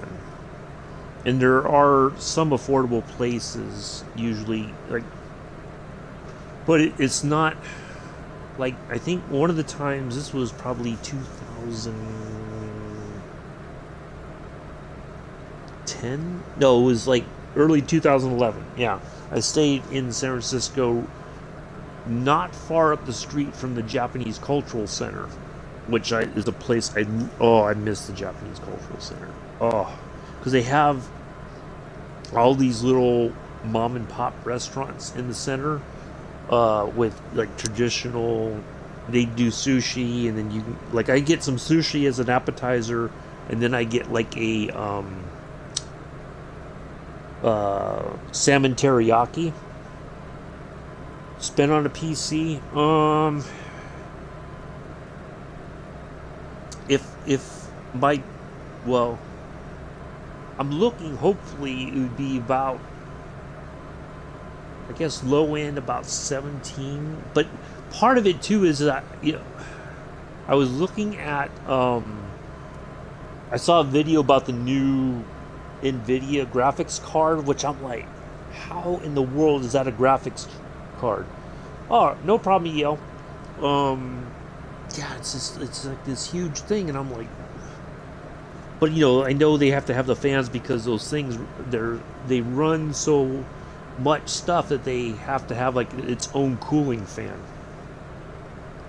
So I kind of look, but I've heard the AMD graphic cards are supposed to be better than the NVIDIA's, but some people are like, they're. But some people will like one over the other. It's another one of those things oh, you have an AMD card, oh, sorry for you, or opposite, you have an NVIDIA graphics card. Oh, what were you thinking? But I know a lot of them have this insane liquid cooling thing to keep your computer cool, which I'm sure adds to the price. I did look online at Amazon. There is one that has all that stuff, and it's not badly priced. I guess low end would be about 17 to maybe 2,500, if I could find one that for that round in that ballpark. But it wouldn't happen till sometime next year, I think. I'd be surprised if it happens before the end of the year, but I'm thinking by next year, hopefully, the prices come down even further and I can get something really good for a little bit cheaper. But I know it's with especially running flight sim, it's a heating, cooling issue, because if you're running on the best settings, your computer can get very warm very quick. So, yeah, if I had the money right now, I'd certainly buy one. If I had about $2,000 just sitting around, I would buy something that's good, that I can put more. Sorry about that. Put more RAM in, for memory. Yeah, ventilation especially. Because then, so getting the tower, I don't think would be such a big deal. But then I also need a desk to put everything on. And then, then of course another throttle and yoke and pedals. That's not cheap. because I'm thinking overall I'd probably spend about $3,000, give or take, for just the tower, the yoke and throttle, and the pedals. Like I said, I already have a keyboard and mouse. I'm going to use my TV as the monitor, kind of thing. So I have to have space for all that. But that would be my, and then of course, on top of that, I would want a streaming deck so that I can, do certain things. Then eventually I might add cameras, because, well, I don't know. See, I would probably just do the, show them like what I'm doing with the yoke and throttle kind of stuff. I don't know that I would show my face right away, but maybe eventually I would, stream live and you could actually see me online. But I don't know that, I may do that, I may not.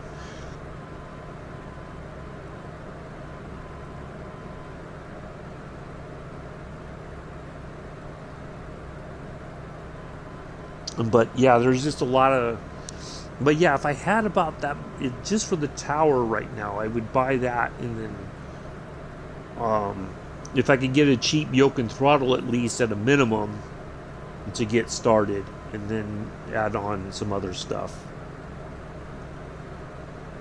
I think, well, if I could buy everything together, a yoke, throttle, and pedals for a decent price, just so that I could get going back through learning to fly again, basically, with all that stuff.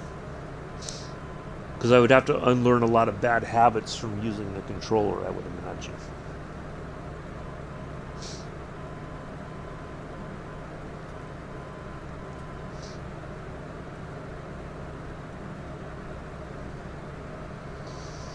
But yeah, if I had it, I think about $2,000 would get me something really decent. That would have the best graphics card, uh, maybe up the regular memory. Yeah, I mean, I have space. I would just have to move some things around. I think where I could put it somewhere that I could have um, a decent enough place. Preferably, if I had really had the means, I would put kind of like what Jason has. I guess he has his own like gaming cave, so to speak. He has the rig and all that. I would probably have like an actual flight sim rig that instead of a desk, you could have you can mount your yoke and throttle and all that in certain locations. And then if I could, I would also have, instead of a regular yoke, I would have like a flight stick for like flying the jet fighters and or fighter planes and all that.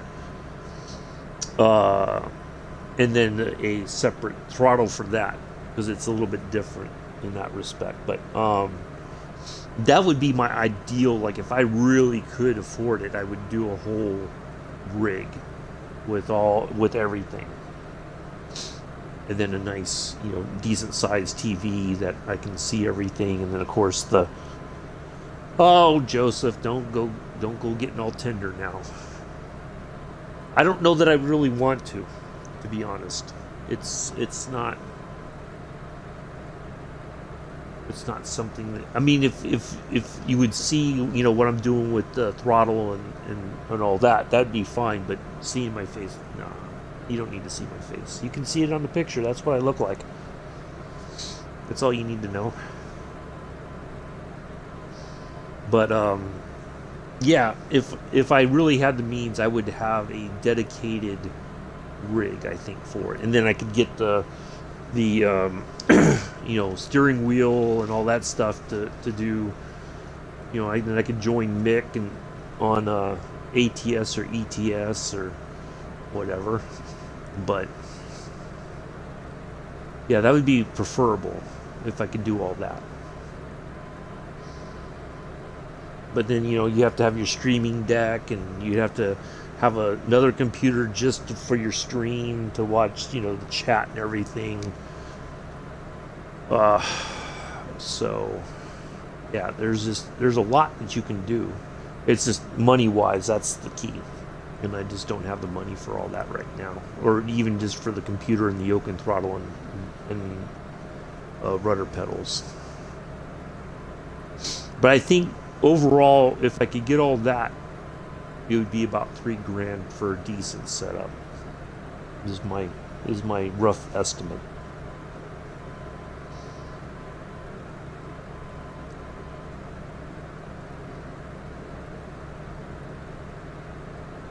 But the other stuff like the cameras and everything would probably be coming later,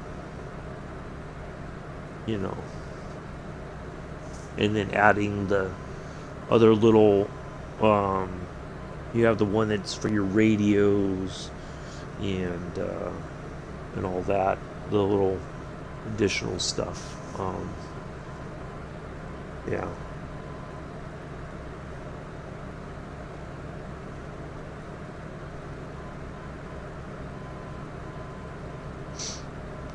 But yeah, no, the cameras would probably come later, but it would just be initially the one showing like the yoke and throttle, and then maybe eventually my face, but that wouldn't be right off the bat.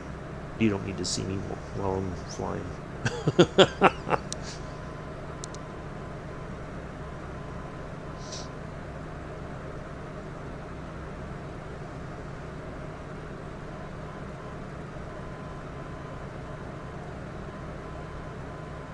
I'm not that handsome, but yeah, you got a picture of me right there on my Discord, or not Discord. Well, you can see me on Discord. You can see me on, there's a little picture here on Twitch. That's what I look like. You don't need to see me live. You already know what I look like.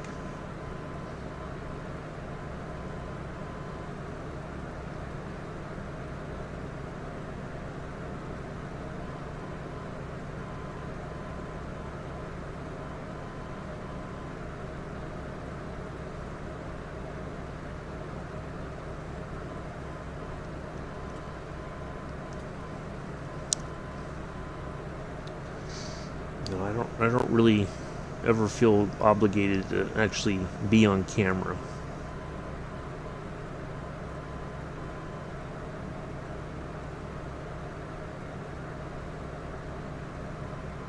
Look how many times I've seen plenty of streamers who have all that, and then their OBS goes down, it fails, and then you know it they can't do all the stuff they want to normally do on their stream. So no, I don't really. I mean, the sound stuff and all that I think would be cool, like the sound effects and little things people can put in. Like when on Scruffy Tam's stream, if you put LOL, it in the back. Once you put that, then it has like a little kid laughing, giggling, or whatever. I mean, that's all cool stuff, and he has it all tied in. That if when somebody puts that in the chat, it automatically triggers a sound effect. All that would be really cool to do, but it would take time to figure all that out and program it all so that when people did certain things, and it would trigger certain sound effects or whatever. So, but that's a lot of down the road sort of stuff. But yeah, that would be ideal. That I think just to get things going would be about $3,000.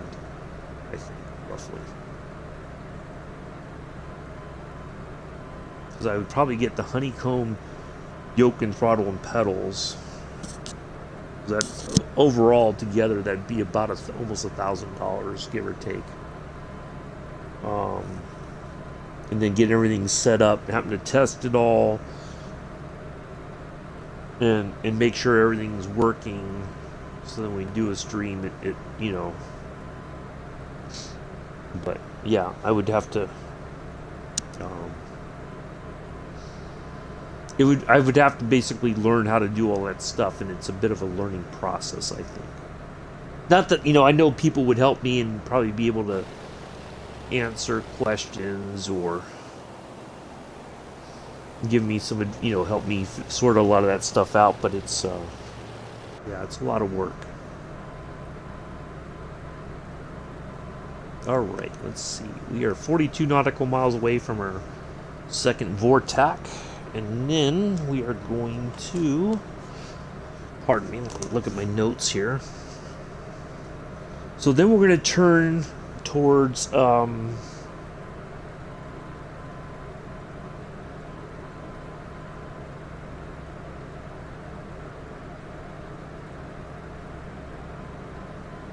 yeah. Sorry about that. We're going to turn towards our fixed point, which is Radme, R-A-D-M-E. That's at 16.4 nautical miles, almost 17 nautical miles away from our... oh, wait, I'm sorry. No, almost 50 nautical miles. I'm looking at the wrong way. So 50 nautical miles from SZW, and then we'll go to Radme, and that's our first fixed point. Oops. And then we'll start lining up for our approach into Dothan. Now, I picked Dothan because my dad had a old Coast Guard buddy that lived in Dothan. He passed away some time ago. My dad's friend. But we did visit them a long time ago.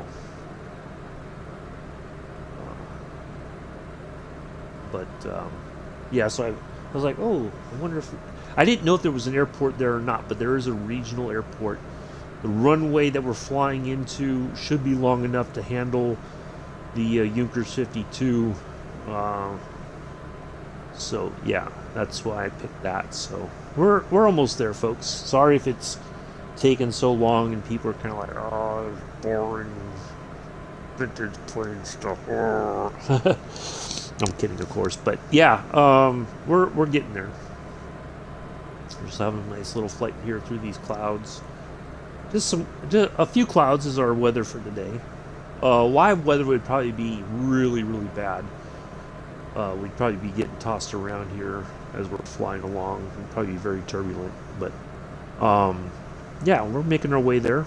So we are heading almost west-northwest.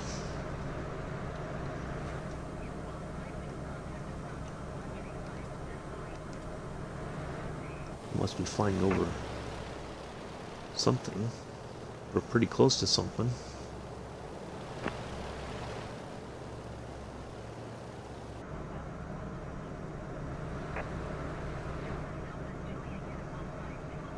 Oh, Tallahassee, that's where we're...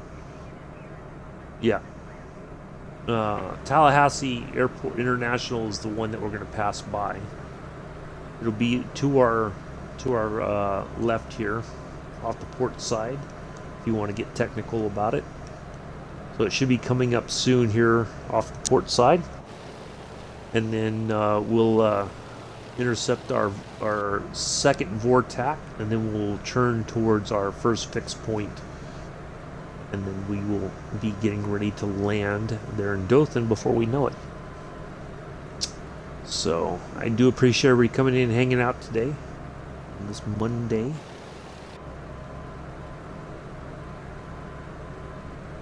Halfway through the month of October.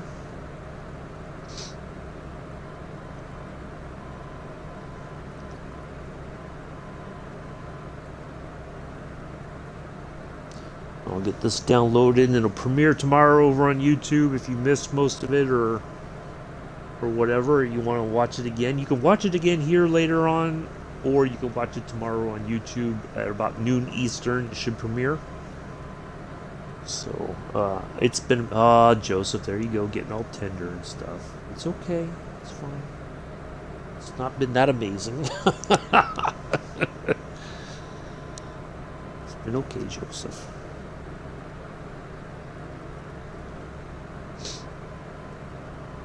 So we'll be back Wednesday, departing from Dothan. We're heading over to Biloxi. You ever heard of the movie Biloxi Blues? Gulfport, Biloxi is where we're headed to next. 15. We have a huge chunk of 140 nautical miles on Wednesday. Thursday, leg 6 of our Route 66 flight. Friday, we will be in the Plata's PC-6 pontoon boat going from Toledo Seaplane Base to Brookville Reservoir. And then Gulfport to Baton Rouge to Beaumont.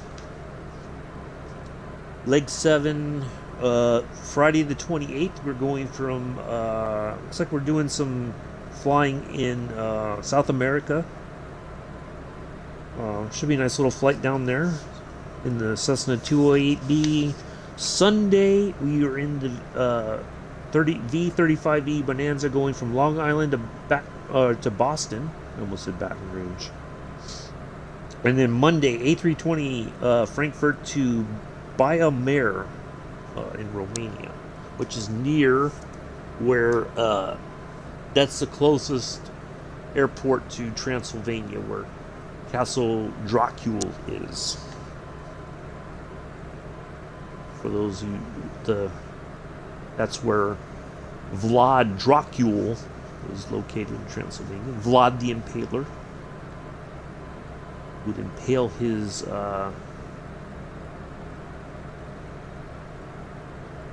enemy forces, running a spear up through the head of the whoever he vanquished. And so a lot of people saw that and they would refuse to fight because they knew if he captured them, that would be the outcome. They would be impaled.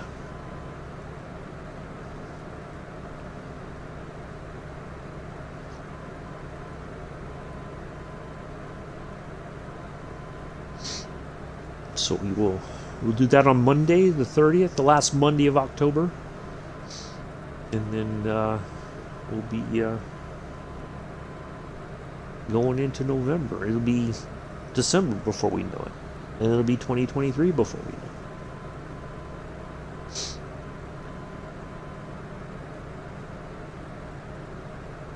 it. And Addies might have a PS5 before we know it. And Pulse might get a new computer before he knows it. And Bex might get a PS5 before she knows it. And Amilla might get a new refrigerator before he knows it. Larger capacity. And Mick might get some new cowboy boots before he knows it. Who knows?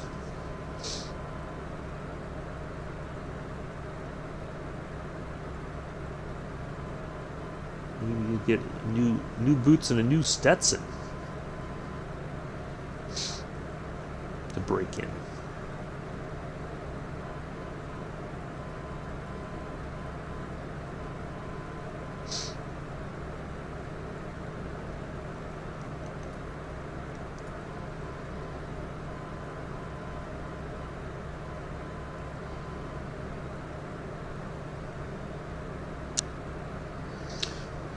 All right, 27 nautical miles to our second and final vortac.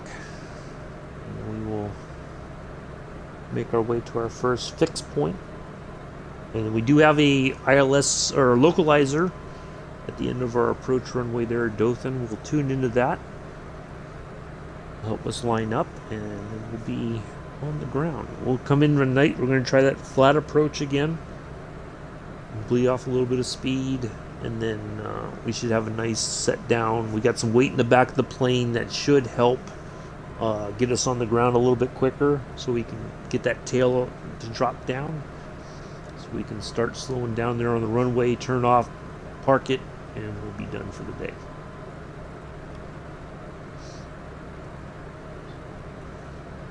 I was going to keep trying to fly up a little bit at a time along the coast of Florida, but I didn't want to do it in too small a chunks, so I was like, if we can go here, it would be a little bit quicker. It would probably be better overall, so we can keep making our way west.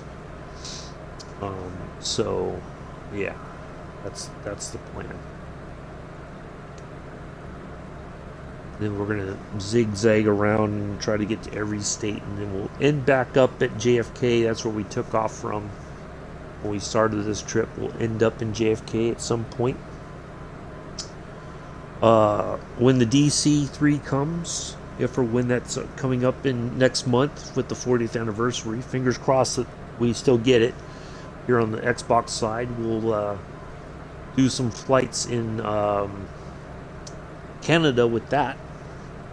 Um, I do want to try, and I don't know if it's possible. So I've been rewatching the show Ice Pilots, Northwest Territories, which is the Buffalo Airlines, Buffalo Airways or whatever.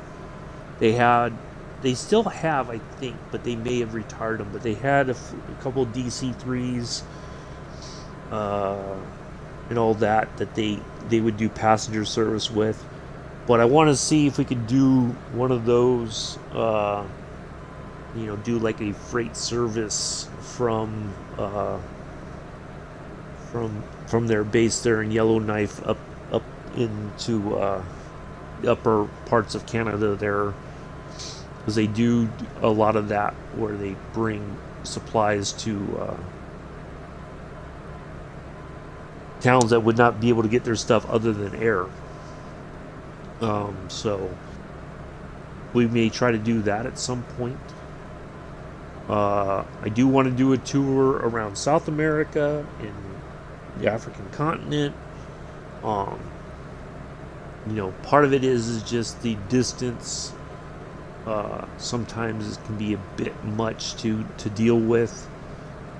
Um, so I have to really think about that one and plan ahead where we could go to get, around, go all the way down to the tip of South America and then back up, kind of zigzagging our way around. Um, so, yeah, we'll see how that goes.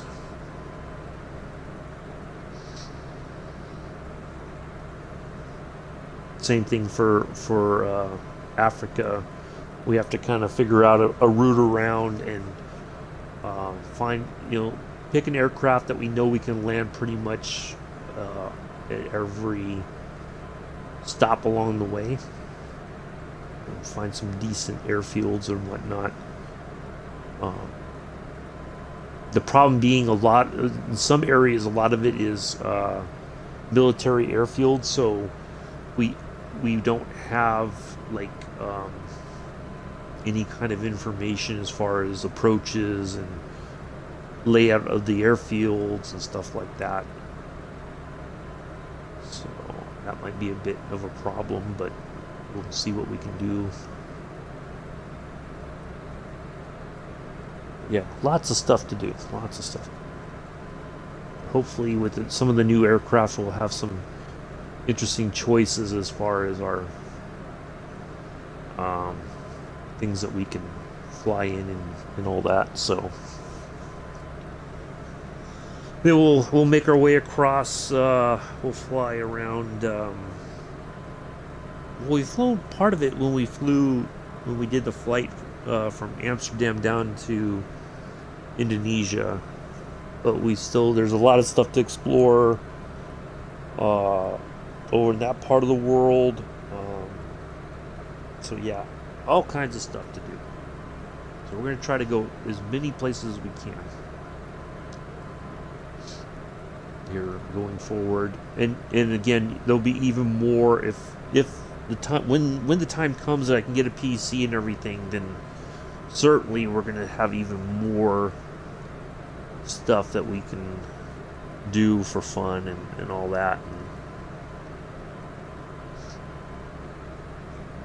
so lots of stuff to do, lots of places to go and all that. All right, so we are getting closer to our second and final VORTAC here. And again, if you don't know what a VORTAC is, it's perfectly fine.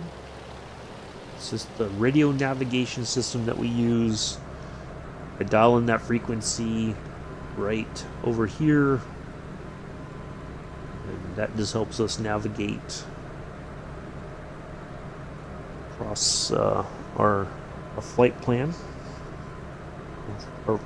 or between our departure and our destination.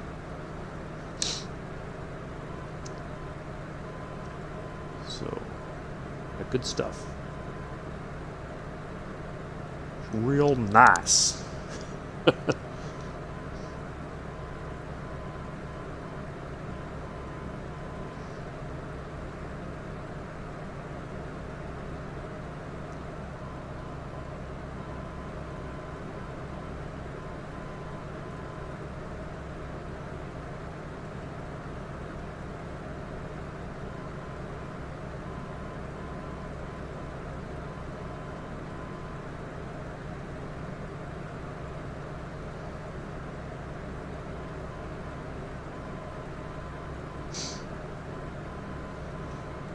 Yeah, good stuff. Good stuff. I'm gonna take a little break once the flight's concluded and get myself kind of sorted back out for the day. It takes me a while. Usually once I conclude a flight, whether it's a kind of a long flight or even if it's 45 minutes, I like to have like a bit of a decompress, think about the flight, what maybe I could have done better, or what maybe I could have found a different place to go first or whatever. But I mean, in theory, if we wanted to, we could land here in Tallahassee, but we're gonna make it all the way to Dothan. I want to get there today, and then we'll be back at it on Wednesday. So. A little bit more here, but yeah, I try to keep the streams a little bit shorter so that it keeps people's attention. Otherwise, if it goes for too long, then people are like, oh, he's still flying, and oh, okay. And it's funny because I see, like, we'll have a pretty decent size of viewers for a little bit, and then they'll drop out, but then suddenly, as we get a little bit closer, then all of a sudden everybody comes in and is like, hey, I don't know what it is. It's like everybody suddenly they got a little alarm going off saying, oh, he's getting ready to land. Let's all go watch this. It used to be when I first started streaming, everybody'd want to see the takeoff and all that, but they would watch the takeoff and then they would disappear. And then everybody come back for the last 15 or 20 minutes of the stream. And I'm like, where did everybody go? So, but it's all good. It's just one of those things that I've noticed since I've been streaming Flight Sim.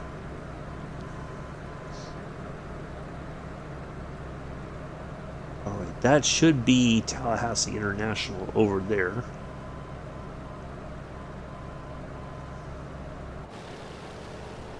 Yeah, that's it. So our vortex is a little bit above Tallahassee. It's not like right next to the airport.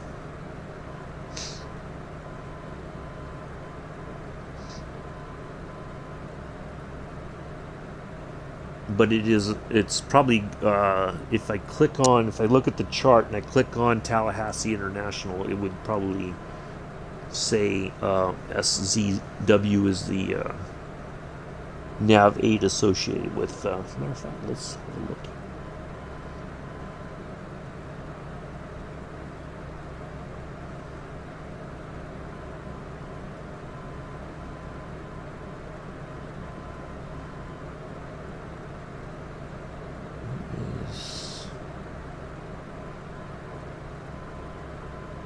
Okay, there it is.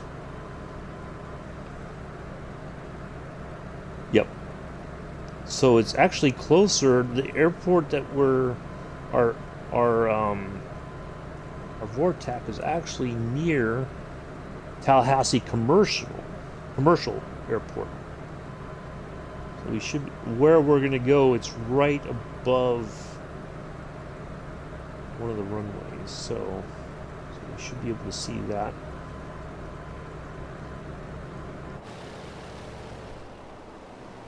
Yeah, it's Tallahassee International right there. So our nav point should be coming up here in just a moment, folks. 6 nautical miles, so probably just on the other side of those clouds. And then we're going to turn on a heading of... We'll stay on the 307 heading now for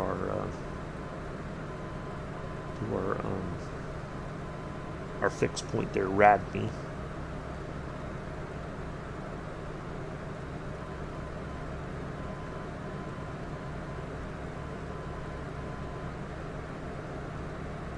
And then I'll tune in.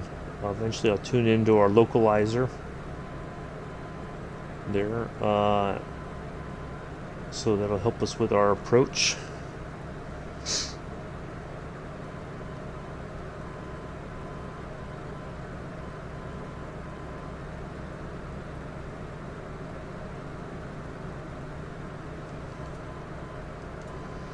So once we pass over our nav point, I'll dial in that, and then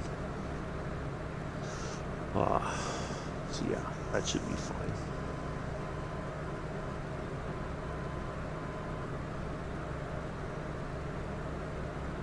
I think once we get past this vortex and we start heading towards Dothan proper, I'm going to take just a short break.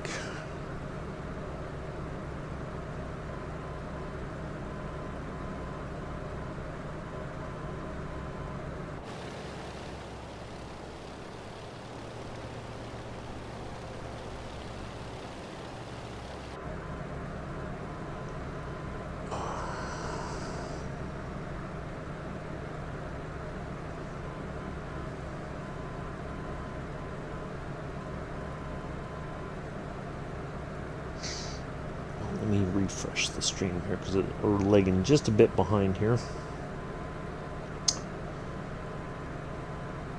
So our stream probably is going to go just over 2 hours or 3 hours, but the flight will probably be, hopefully, because we've been streaming for almost, let's see, it started at 7:10. We left at about 7:30, so we've been going on the flight overall. We've been going for about 2 hours, just a little over 2 hours. So it probably is going to be close to 3 by the time we get on the ground.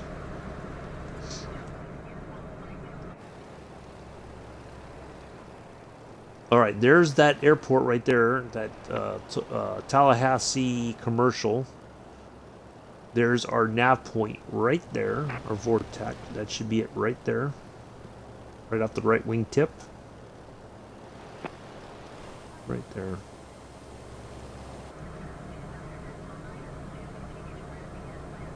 All right, 307s are heading 10830. I'll just go ahead and dial in our localizer.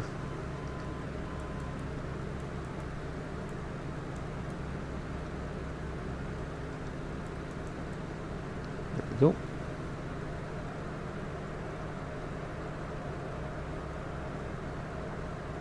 And there we are. We are on our way.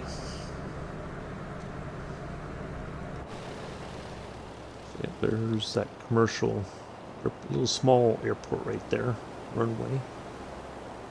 There's that vortex right.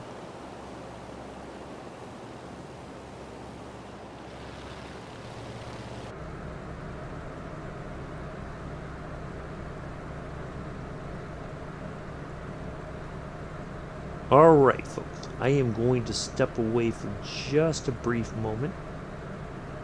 I will leave us outside here. There we go. And I will be back in just a second.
Hello, Super Typhon. How are you?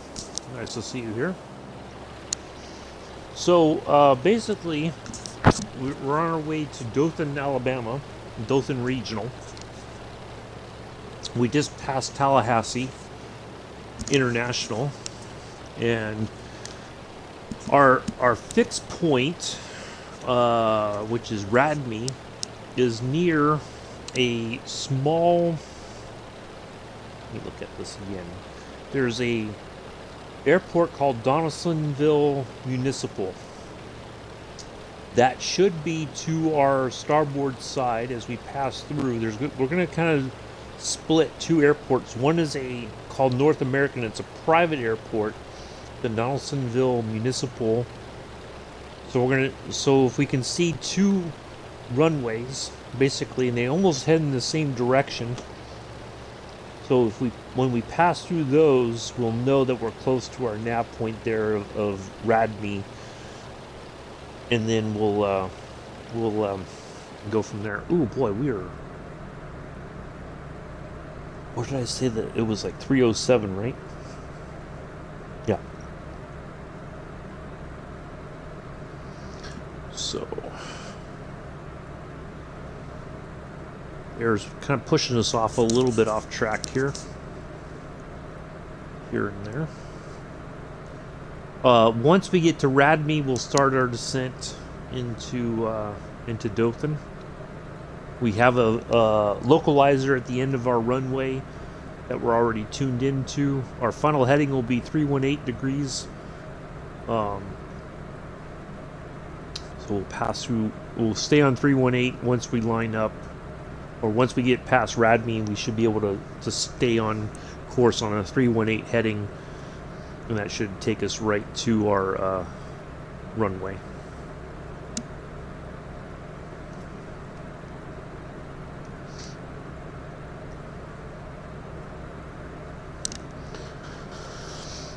But how are you doing, Super Typhon? Nice to see you here. Hopefully you're having a good Monday.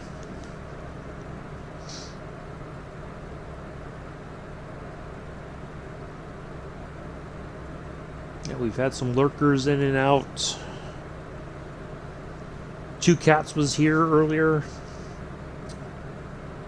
It's nice to see Two Cats. I think that might be one of the few times Two Cats I've seen him in my stream in the chat. It was nice for him to say hello earlier in the flight. He might be lurking and working. A couple people are. It's all good.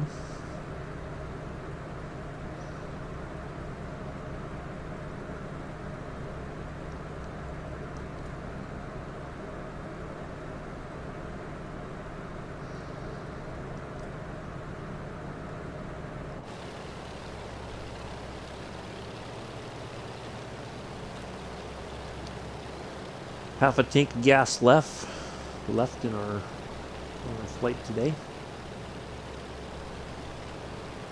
We did tank up all the way before we left Clearwater, St. Petersburg International, whichever way you want to call it. So we should have more than enough to get there fuel-wise. Will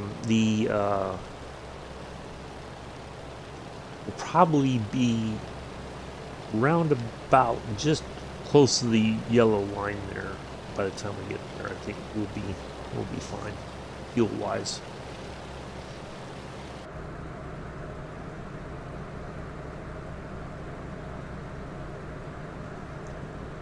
Let me make sure I'm on the right heading.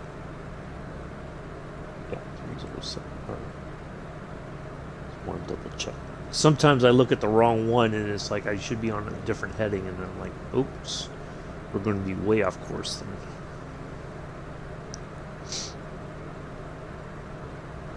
In fact, while we're cruising along here, let me just put the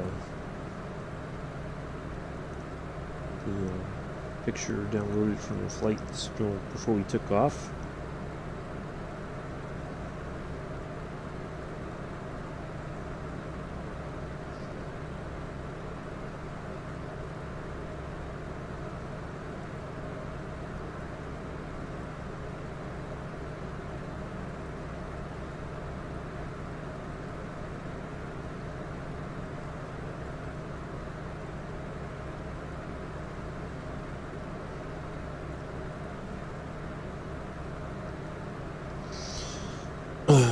All right.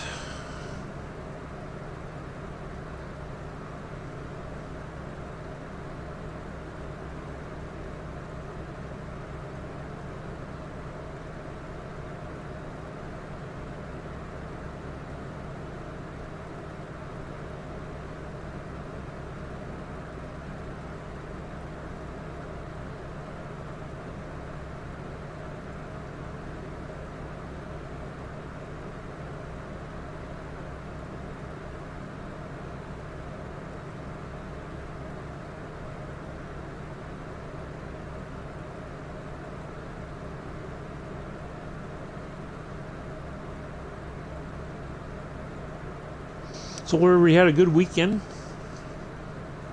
I know I saw a super typhoon in Scruffy's stream yesterday evening.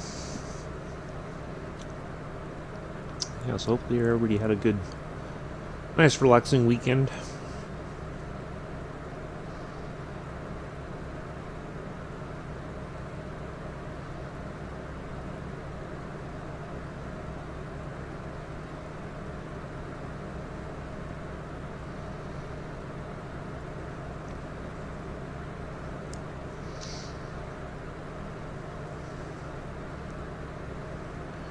Wonder what Captain Arish will get up to tonight.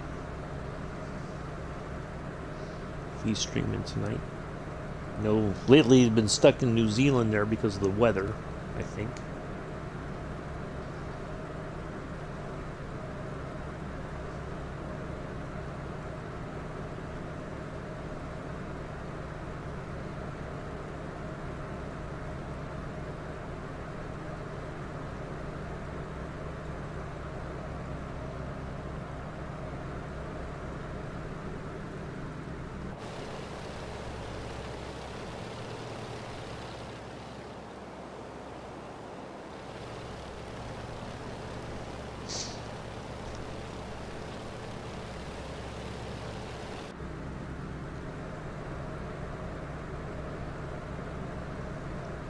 I watched 2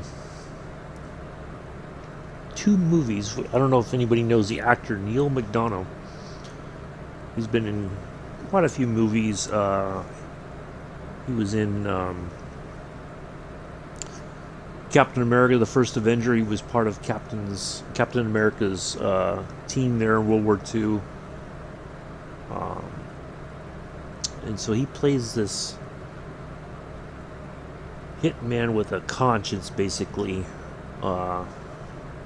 He's done 2 movies so far. Pretty interesting movies. Not like the most exciting movies to... Oh, nice. But they were okay. I watched the most recent one, then I watched the one prior to it. Yeah, they're okay. Something different. Then I've been watching this other show. It's a show that was in the UK called Soldier Soldier. It's a show about this fictional army unit in the 1990s.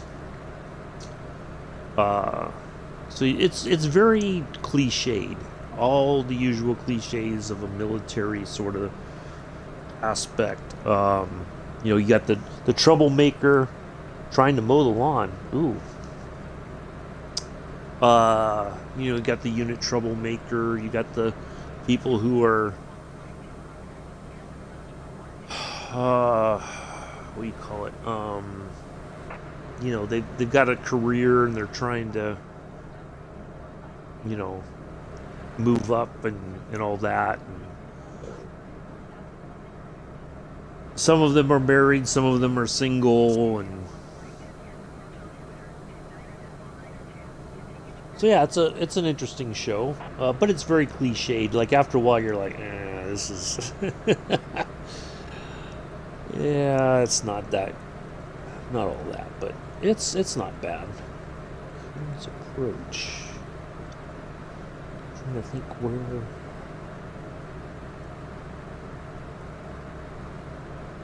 What airport are they talking about?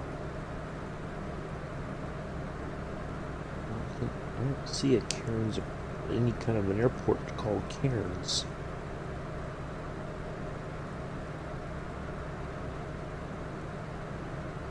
here on the sky vector chart.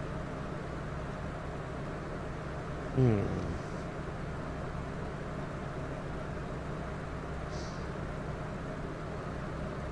Hmm.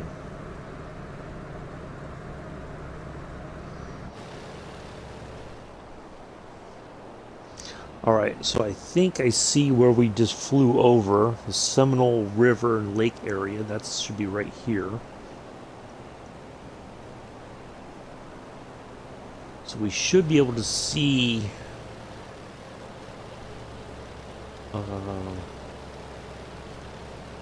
Donaldson Municipal, Donaldsonville. That should be our closest airport on our route here.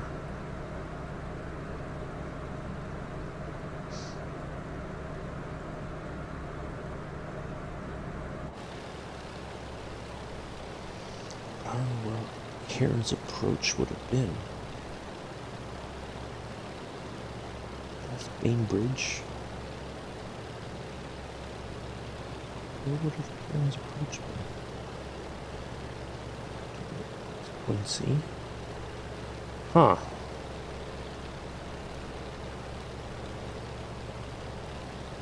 That's interesting.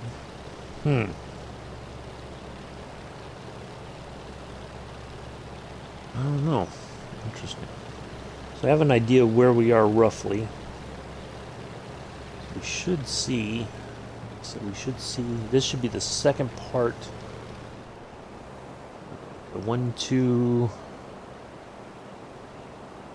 Yeah. All right. So this should be our final crossover here in the Lake Seminole area. So from here, following this waterway here, Donaldsonville should be up over there somewhere. Because it goes, if you follow. Oh. No, that was not good.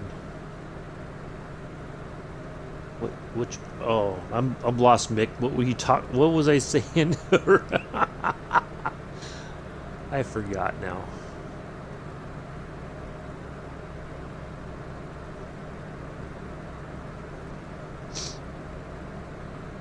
Oh, what? Soldier, or are you talking about the show? The show Soldier was not good. I think that's what maybe you were referring to. I mean, it's okay for what it is. It's not like the most. So I'm one of those people I like to kind of find something online to. Oh yeah, I did like I at first it was like okay, it's pretty cool, but it's very cliched after a while. It's the usual, you got the troublemaker guy, which is Robson Green plays the troublemaker. He's always getting into fights and getting busted, but he's at the end of the day, he's the guy that'll get the job done. But he's married and his wife is just a royal pain in the butt, and she's always complaining, and he's just like he's just trying to provide for her, and all that. So it's all very typical, and which I guess is okay in a way, but it's also like just like after a while you're like, yeah, I've seen this all before, I've lived it before, you know. There's nothing that happens to any of those characters that hasn't, that I haven't seen in other military-themed movies or in my own military experience. So, but it's okay. I mean, it's interesting. But yeah, I had to stop watching it because I'm like, all right, I got to take a break from this, and then I found those Neil McDonough sounds like Joseph. Yeah. Always getting in trouble, always getting busted down. Oh, I want to be a mod. Okay, you're a mod. Okay, now you're not a mod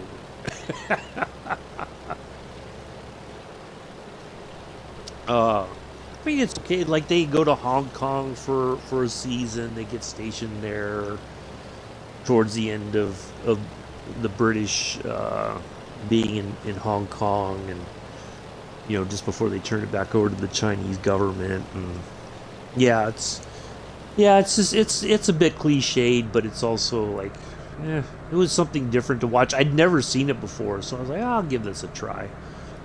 I don't think I'll finish the whole all the seasons, but yeah, it was something different to watch.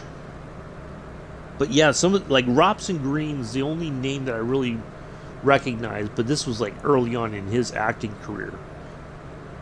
Um, you know, but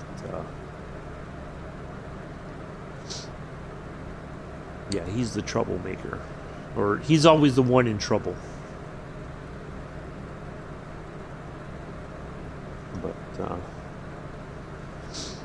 yeah, it was okay. It was something different. I had never heard of it before, to be honest.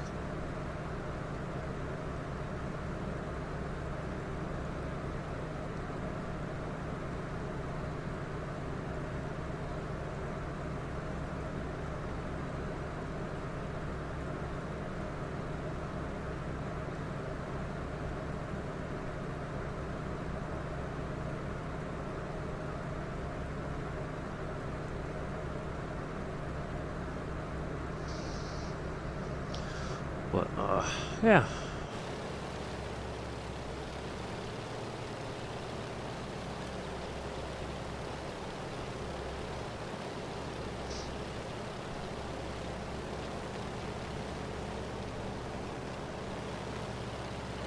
Well, I did kind of like the two movies that Neil McDonough did, where he's like this hitman with kind of a conscience that he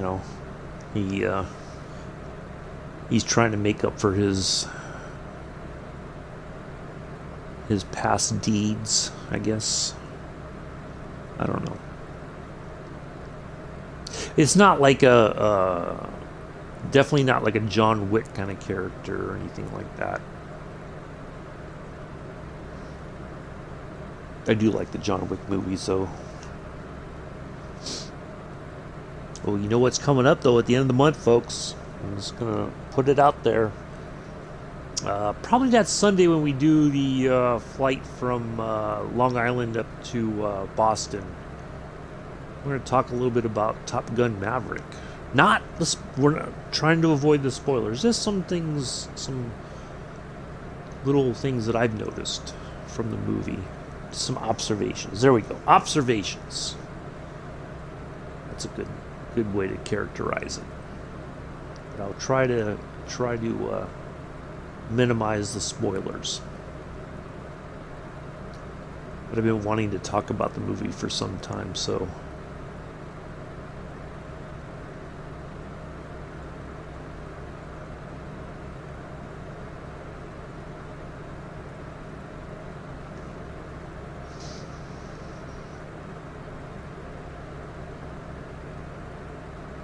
I might watch it again. Maybe tomorrow, or maybe this weekend. I'll give it another watch. I've watched it a couple times already, but I might watch it again just to see if there's anything else that I observed to talk about.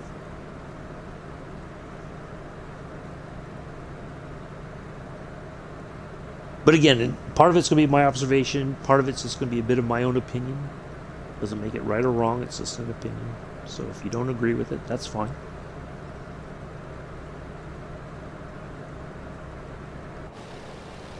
Nothing wrong with that. Alright, so where's that waterway? So our Donaldsonville should be right up here somewhere, I would think.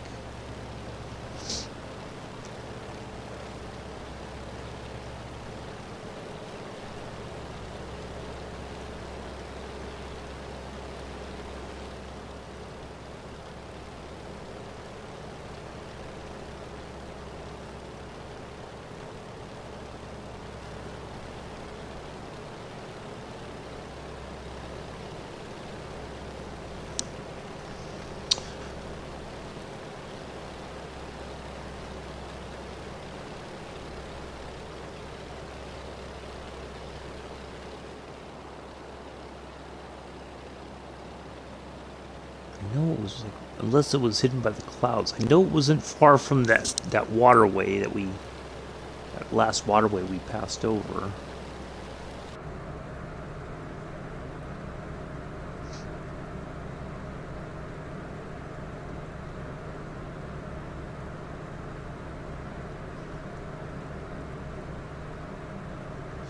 But you know, the funny thing was on YouTube, you can find all these people doing reaction videos and all that to Top Gun Maverick. A lot of them are like fighter pilots and all that. It's always interesting whenever they. All right, so we're picking up our the needle seems to be picking up that our localizer, but we don't have any kind of an indication as far as how much distance we have left. Now, what I could do, I think our airport is back there behind us, so we must be getting close. Let's see where Dothan is on the list of airports. Okay, Donaldsonville's behind us, looks like. North American Farms. So these should be almost... So all these are kind of close to one another. Okay, there's Donaldsonville Airport, but this is the municipal one, is the one that we should have seen by now. Had eyes on. So now we're looking for Dothan. So Dothan still must be some distance ahead of us. So we'll just keep an eye on that.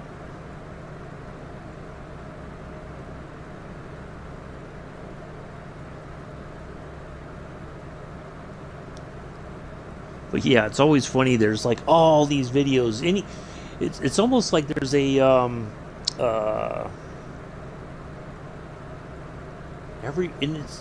I don't think there's anything different as far as, reaction to this, trailer or all that. It's like I get so many recommendations on stuff. It's like I don't need everybody to tell me pretty much the same. None of them are any different. They all basically say the same sort of opinion. They don't really, nothing's really different. Oh, this trailer sucked, and here's why. Or this looks good, and here's, like nobody's, like kind of standing out different. So I thought that's kind of interesting, but Dothan must, like, it's the needle's pointing over that way. We're not close enough to the airport to call in for... Alright, let's go ahead and start slowing down here so we can start dropping some altitude here. There's a lot of small airports in the area here. Or airstrips, I should say. Not all of them are airports. There are some little airstrips, kind of like that North American Farms. That's a private airfield there.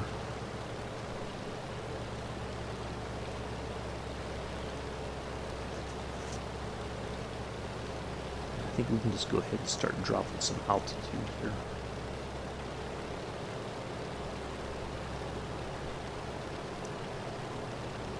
But yeah, it's always funny that, oh, did you see what so-and-so said? Oh, yep. Yeah, nothing's really different. Everybody's got... that's not really good. So I'm going to be a little bit different. I'm going to try to be a different one in all this. But it won't be like a pure... reactionary video. It's more the observations about Maverick as a character. There we go.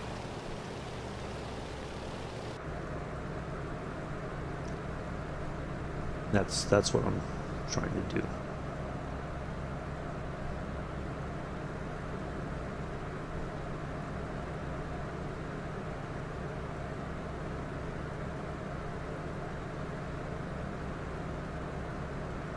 Georgia Pacific Corporation, Cedar Springs. Huh. Interesting.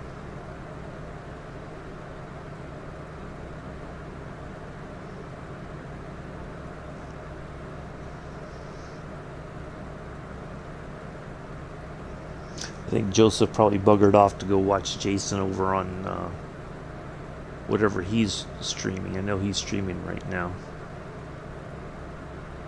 You know, Addie's likes to sneak off.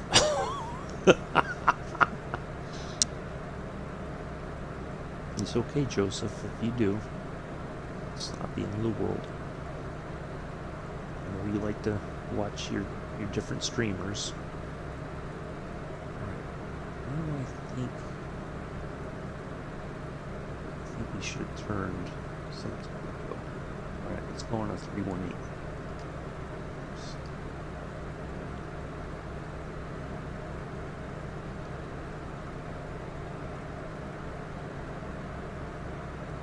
I bet you that's Dothan right there.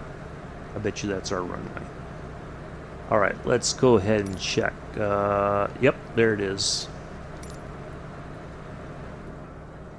I knew it.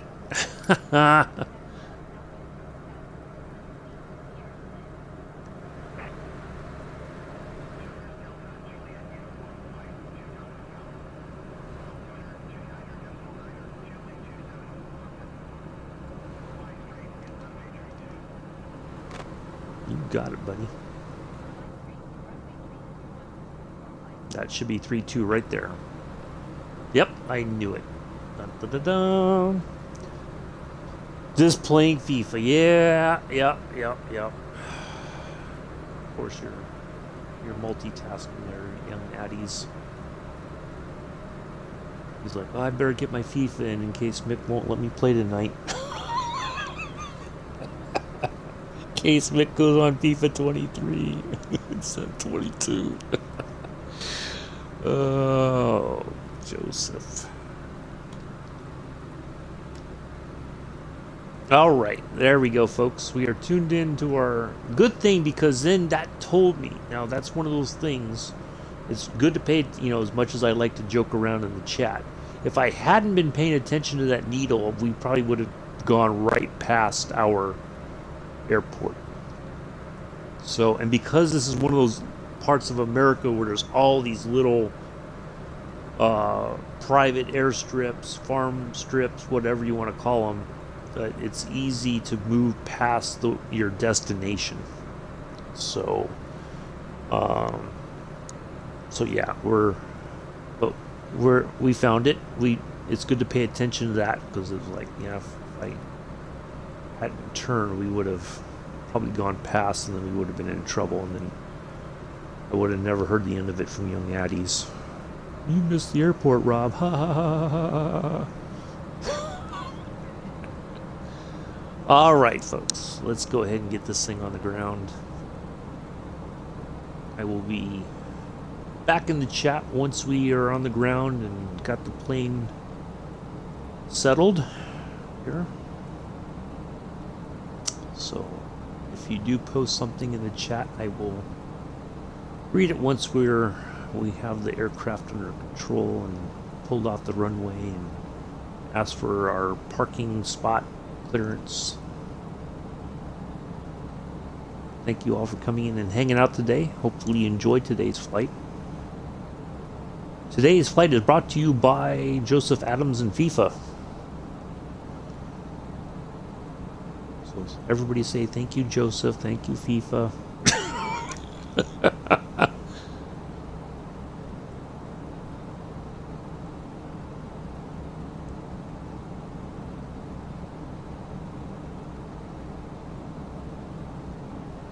Tomorrow, Wednesday's flight will be brought to you by Amella's Fridge.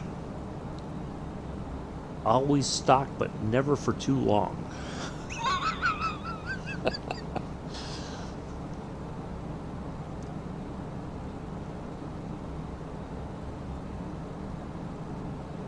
If Amella has a stock fridge, something's wrong.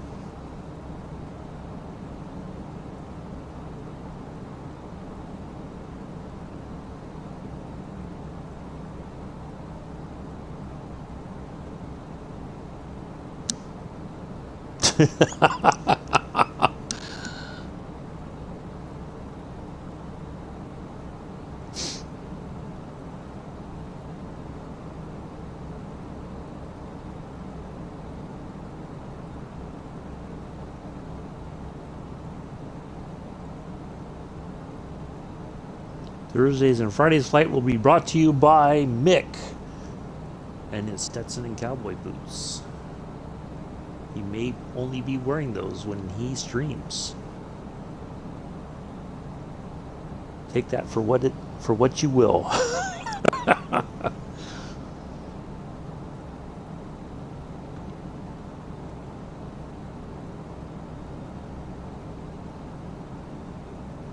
You can use your imagination, or you can be like, no thanks. No, Amella's not at work today, Joseph. Amella took some time off. Amella's on his way over to the UK to snatch you up and bring you back to the Bronx. We talked about this earlier, don't you remember? You gotta make your way from the Bronx back to JFK. And then you gotta find your flight, the correct terminal to get out and go back to the UK.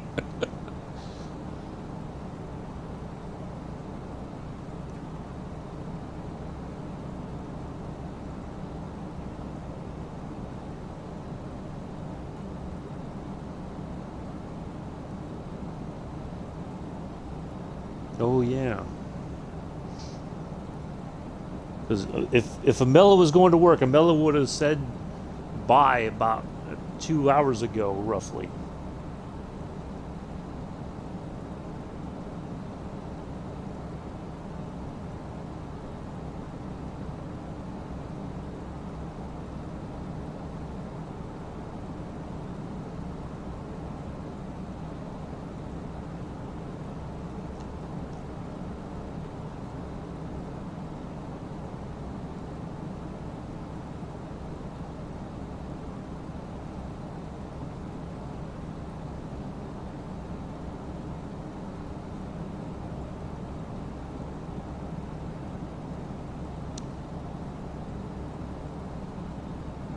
Yep, exactly. Well, usually that's why people take a day off, is to enjoy doing some other things other than going to work, Joseph. Or take care of appointments or whatever.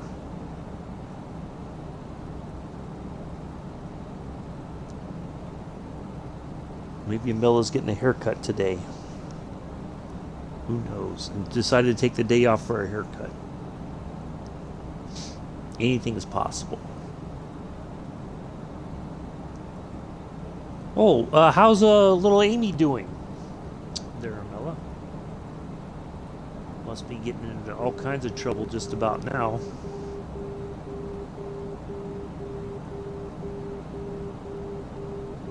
It'll be almost 2 years old now.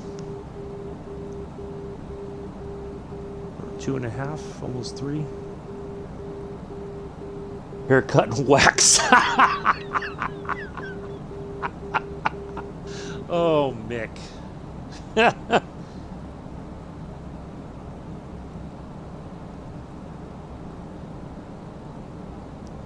Ah, see? Amella's not eating. Amella's getting a haircut at some point.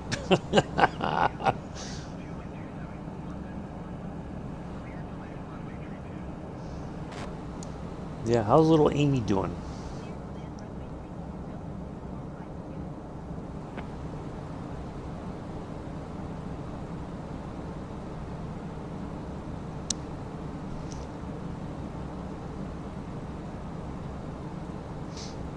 I've just remembered I hadn't asked you in a while.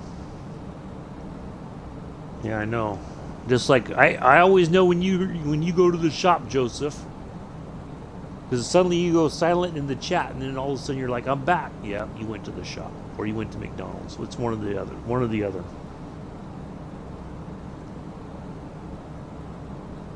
Yeah, I was gonna say Amy must be about 2.5 now. Seems like maybe 3.5. Oh wow! Nice. Growing up already. Next thing you know, she'll be able to kick Addie's butt. So she'll be like, "I heard about you, Joseph. I'm coming for you."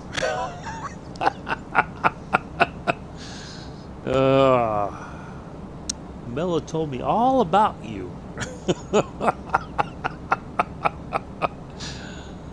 That'll be long gone. Angel will still be running natties down.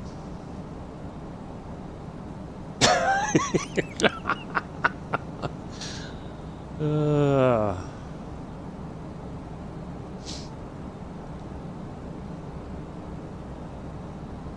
yeah.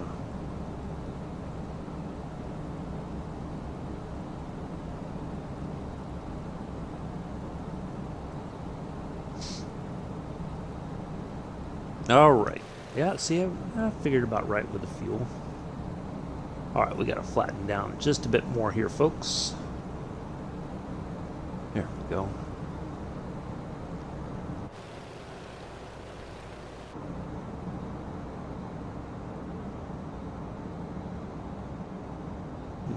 Definitely make it over those trees.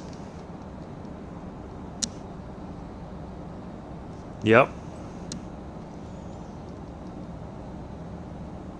Wait till Amy's old enough to watch the stream, Joseph.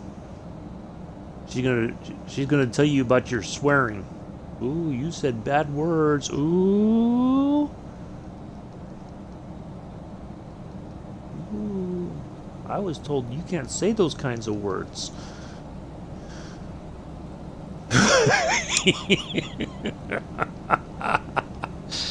Oh, I can't wait for that to happen. That's gonna be classic. I hope I'm there to see it.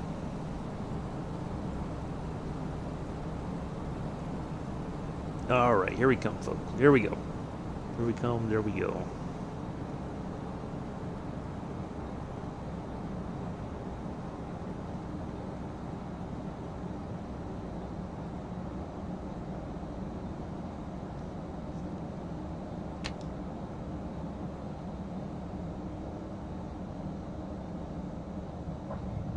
Ooh, little bump, little bump.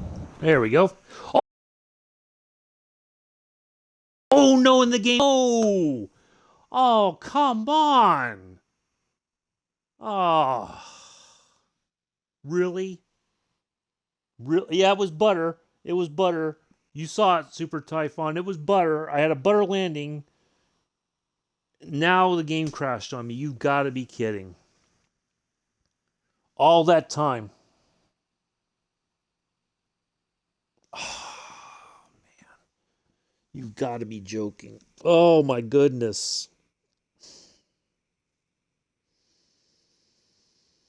Oh, my goodness. You've got to be joking. Oh, yeah. I'm trying to get back in, Mick.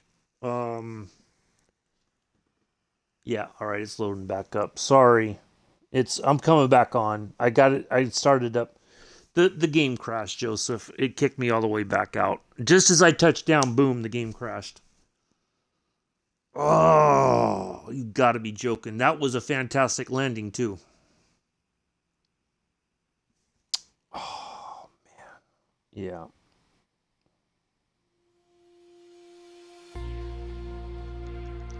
Man, that sucks.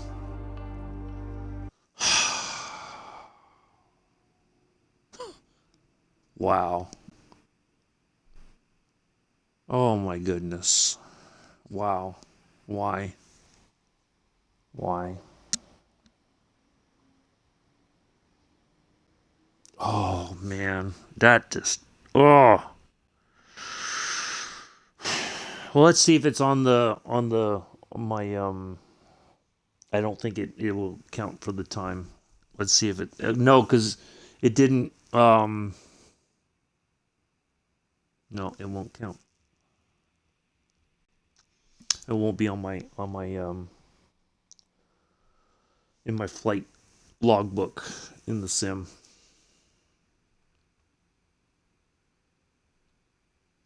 All right, I'm going to approximate the time for FS Hub. Yeah, Ouch is right. Wow, that just man, that sucks. But I'm going to put it in anyway because I that was fantastic. We did that was a K pi, I'm guessing 11. Let's just put 1120.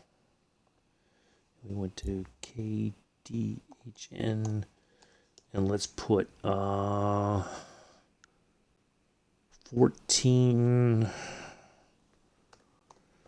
15. I'm guessing that's close enough.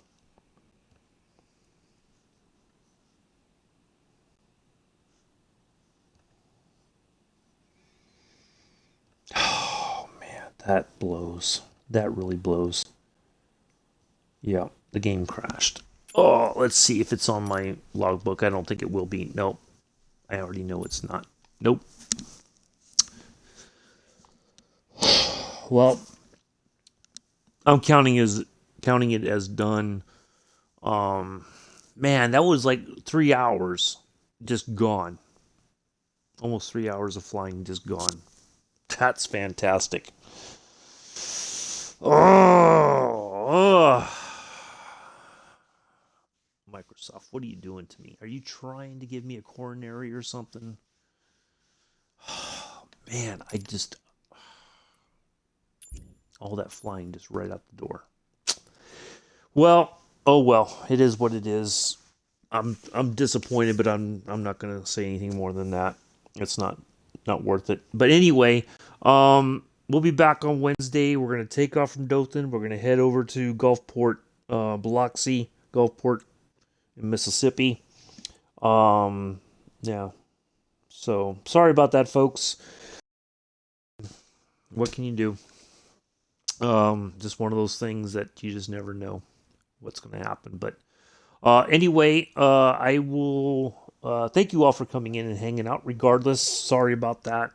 Not the ending that I wanted, but on any case, welcome to Dothan, Alabama. Local time was about 9:30. It's almost 9:30 in the morning. Yeah, I'm still live. It's just that I restarted the stream, Joseph, before it ended.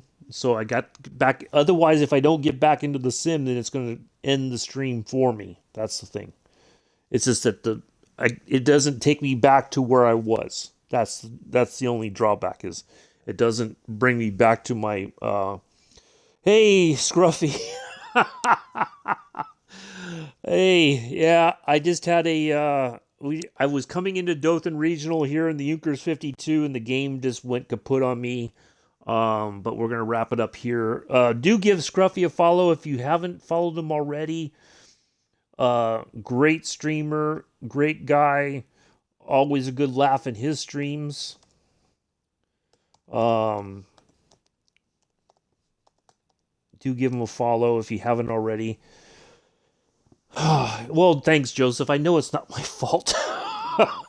Yeah, well, you can watch it on the replay, but yeah, I just sat down on at Dothan Regional. We took off from St. Pete, Clearwater, and just as I landed, I went outside to make sure the plane was settled, and just bam, the game just totally went kaput on me. So yeah, it's just one of those things. But we'll be back Wednesday. We'll take off from here and head over to Biloxi, Gulfport, and we'll continue. Yeah, you had all those stutters last night. You couldn't find a reasonable a way to keep your stream, consistently with the frame rates. Yeah, I don't know. It's something happened. I don't know what it is, but oh well. What can you do? Yeah, exactly. Super Typhon, exactly. But thank you for the butter, though. I felt pretty good about that landing. We did really good on that one. Yeah, you too, Scruffy. Tear. Enjoy your day. Enjoy your Monday if it's possible. But anyway, folks, thank you all for coming in and hanging out. Sorry about that. We'll be back Wednesday, 7:10 Eastern, 11:10 UTC, 12:10 UK, continuing our journey in our Junkers 52. Do enjoy the rest of your Monday, morning, afternoon, evening, early Tuesday, possibly, maybe, who knows, depending on where you are in the world. I have been and always shall be your host and pilot, regardless of what happens in the sim. Uncle B, uh, until Wednesday. Peace, live long and prosper.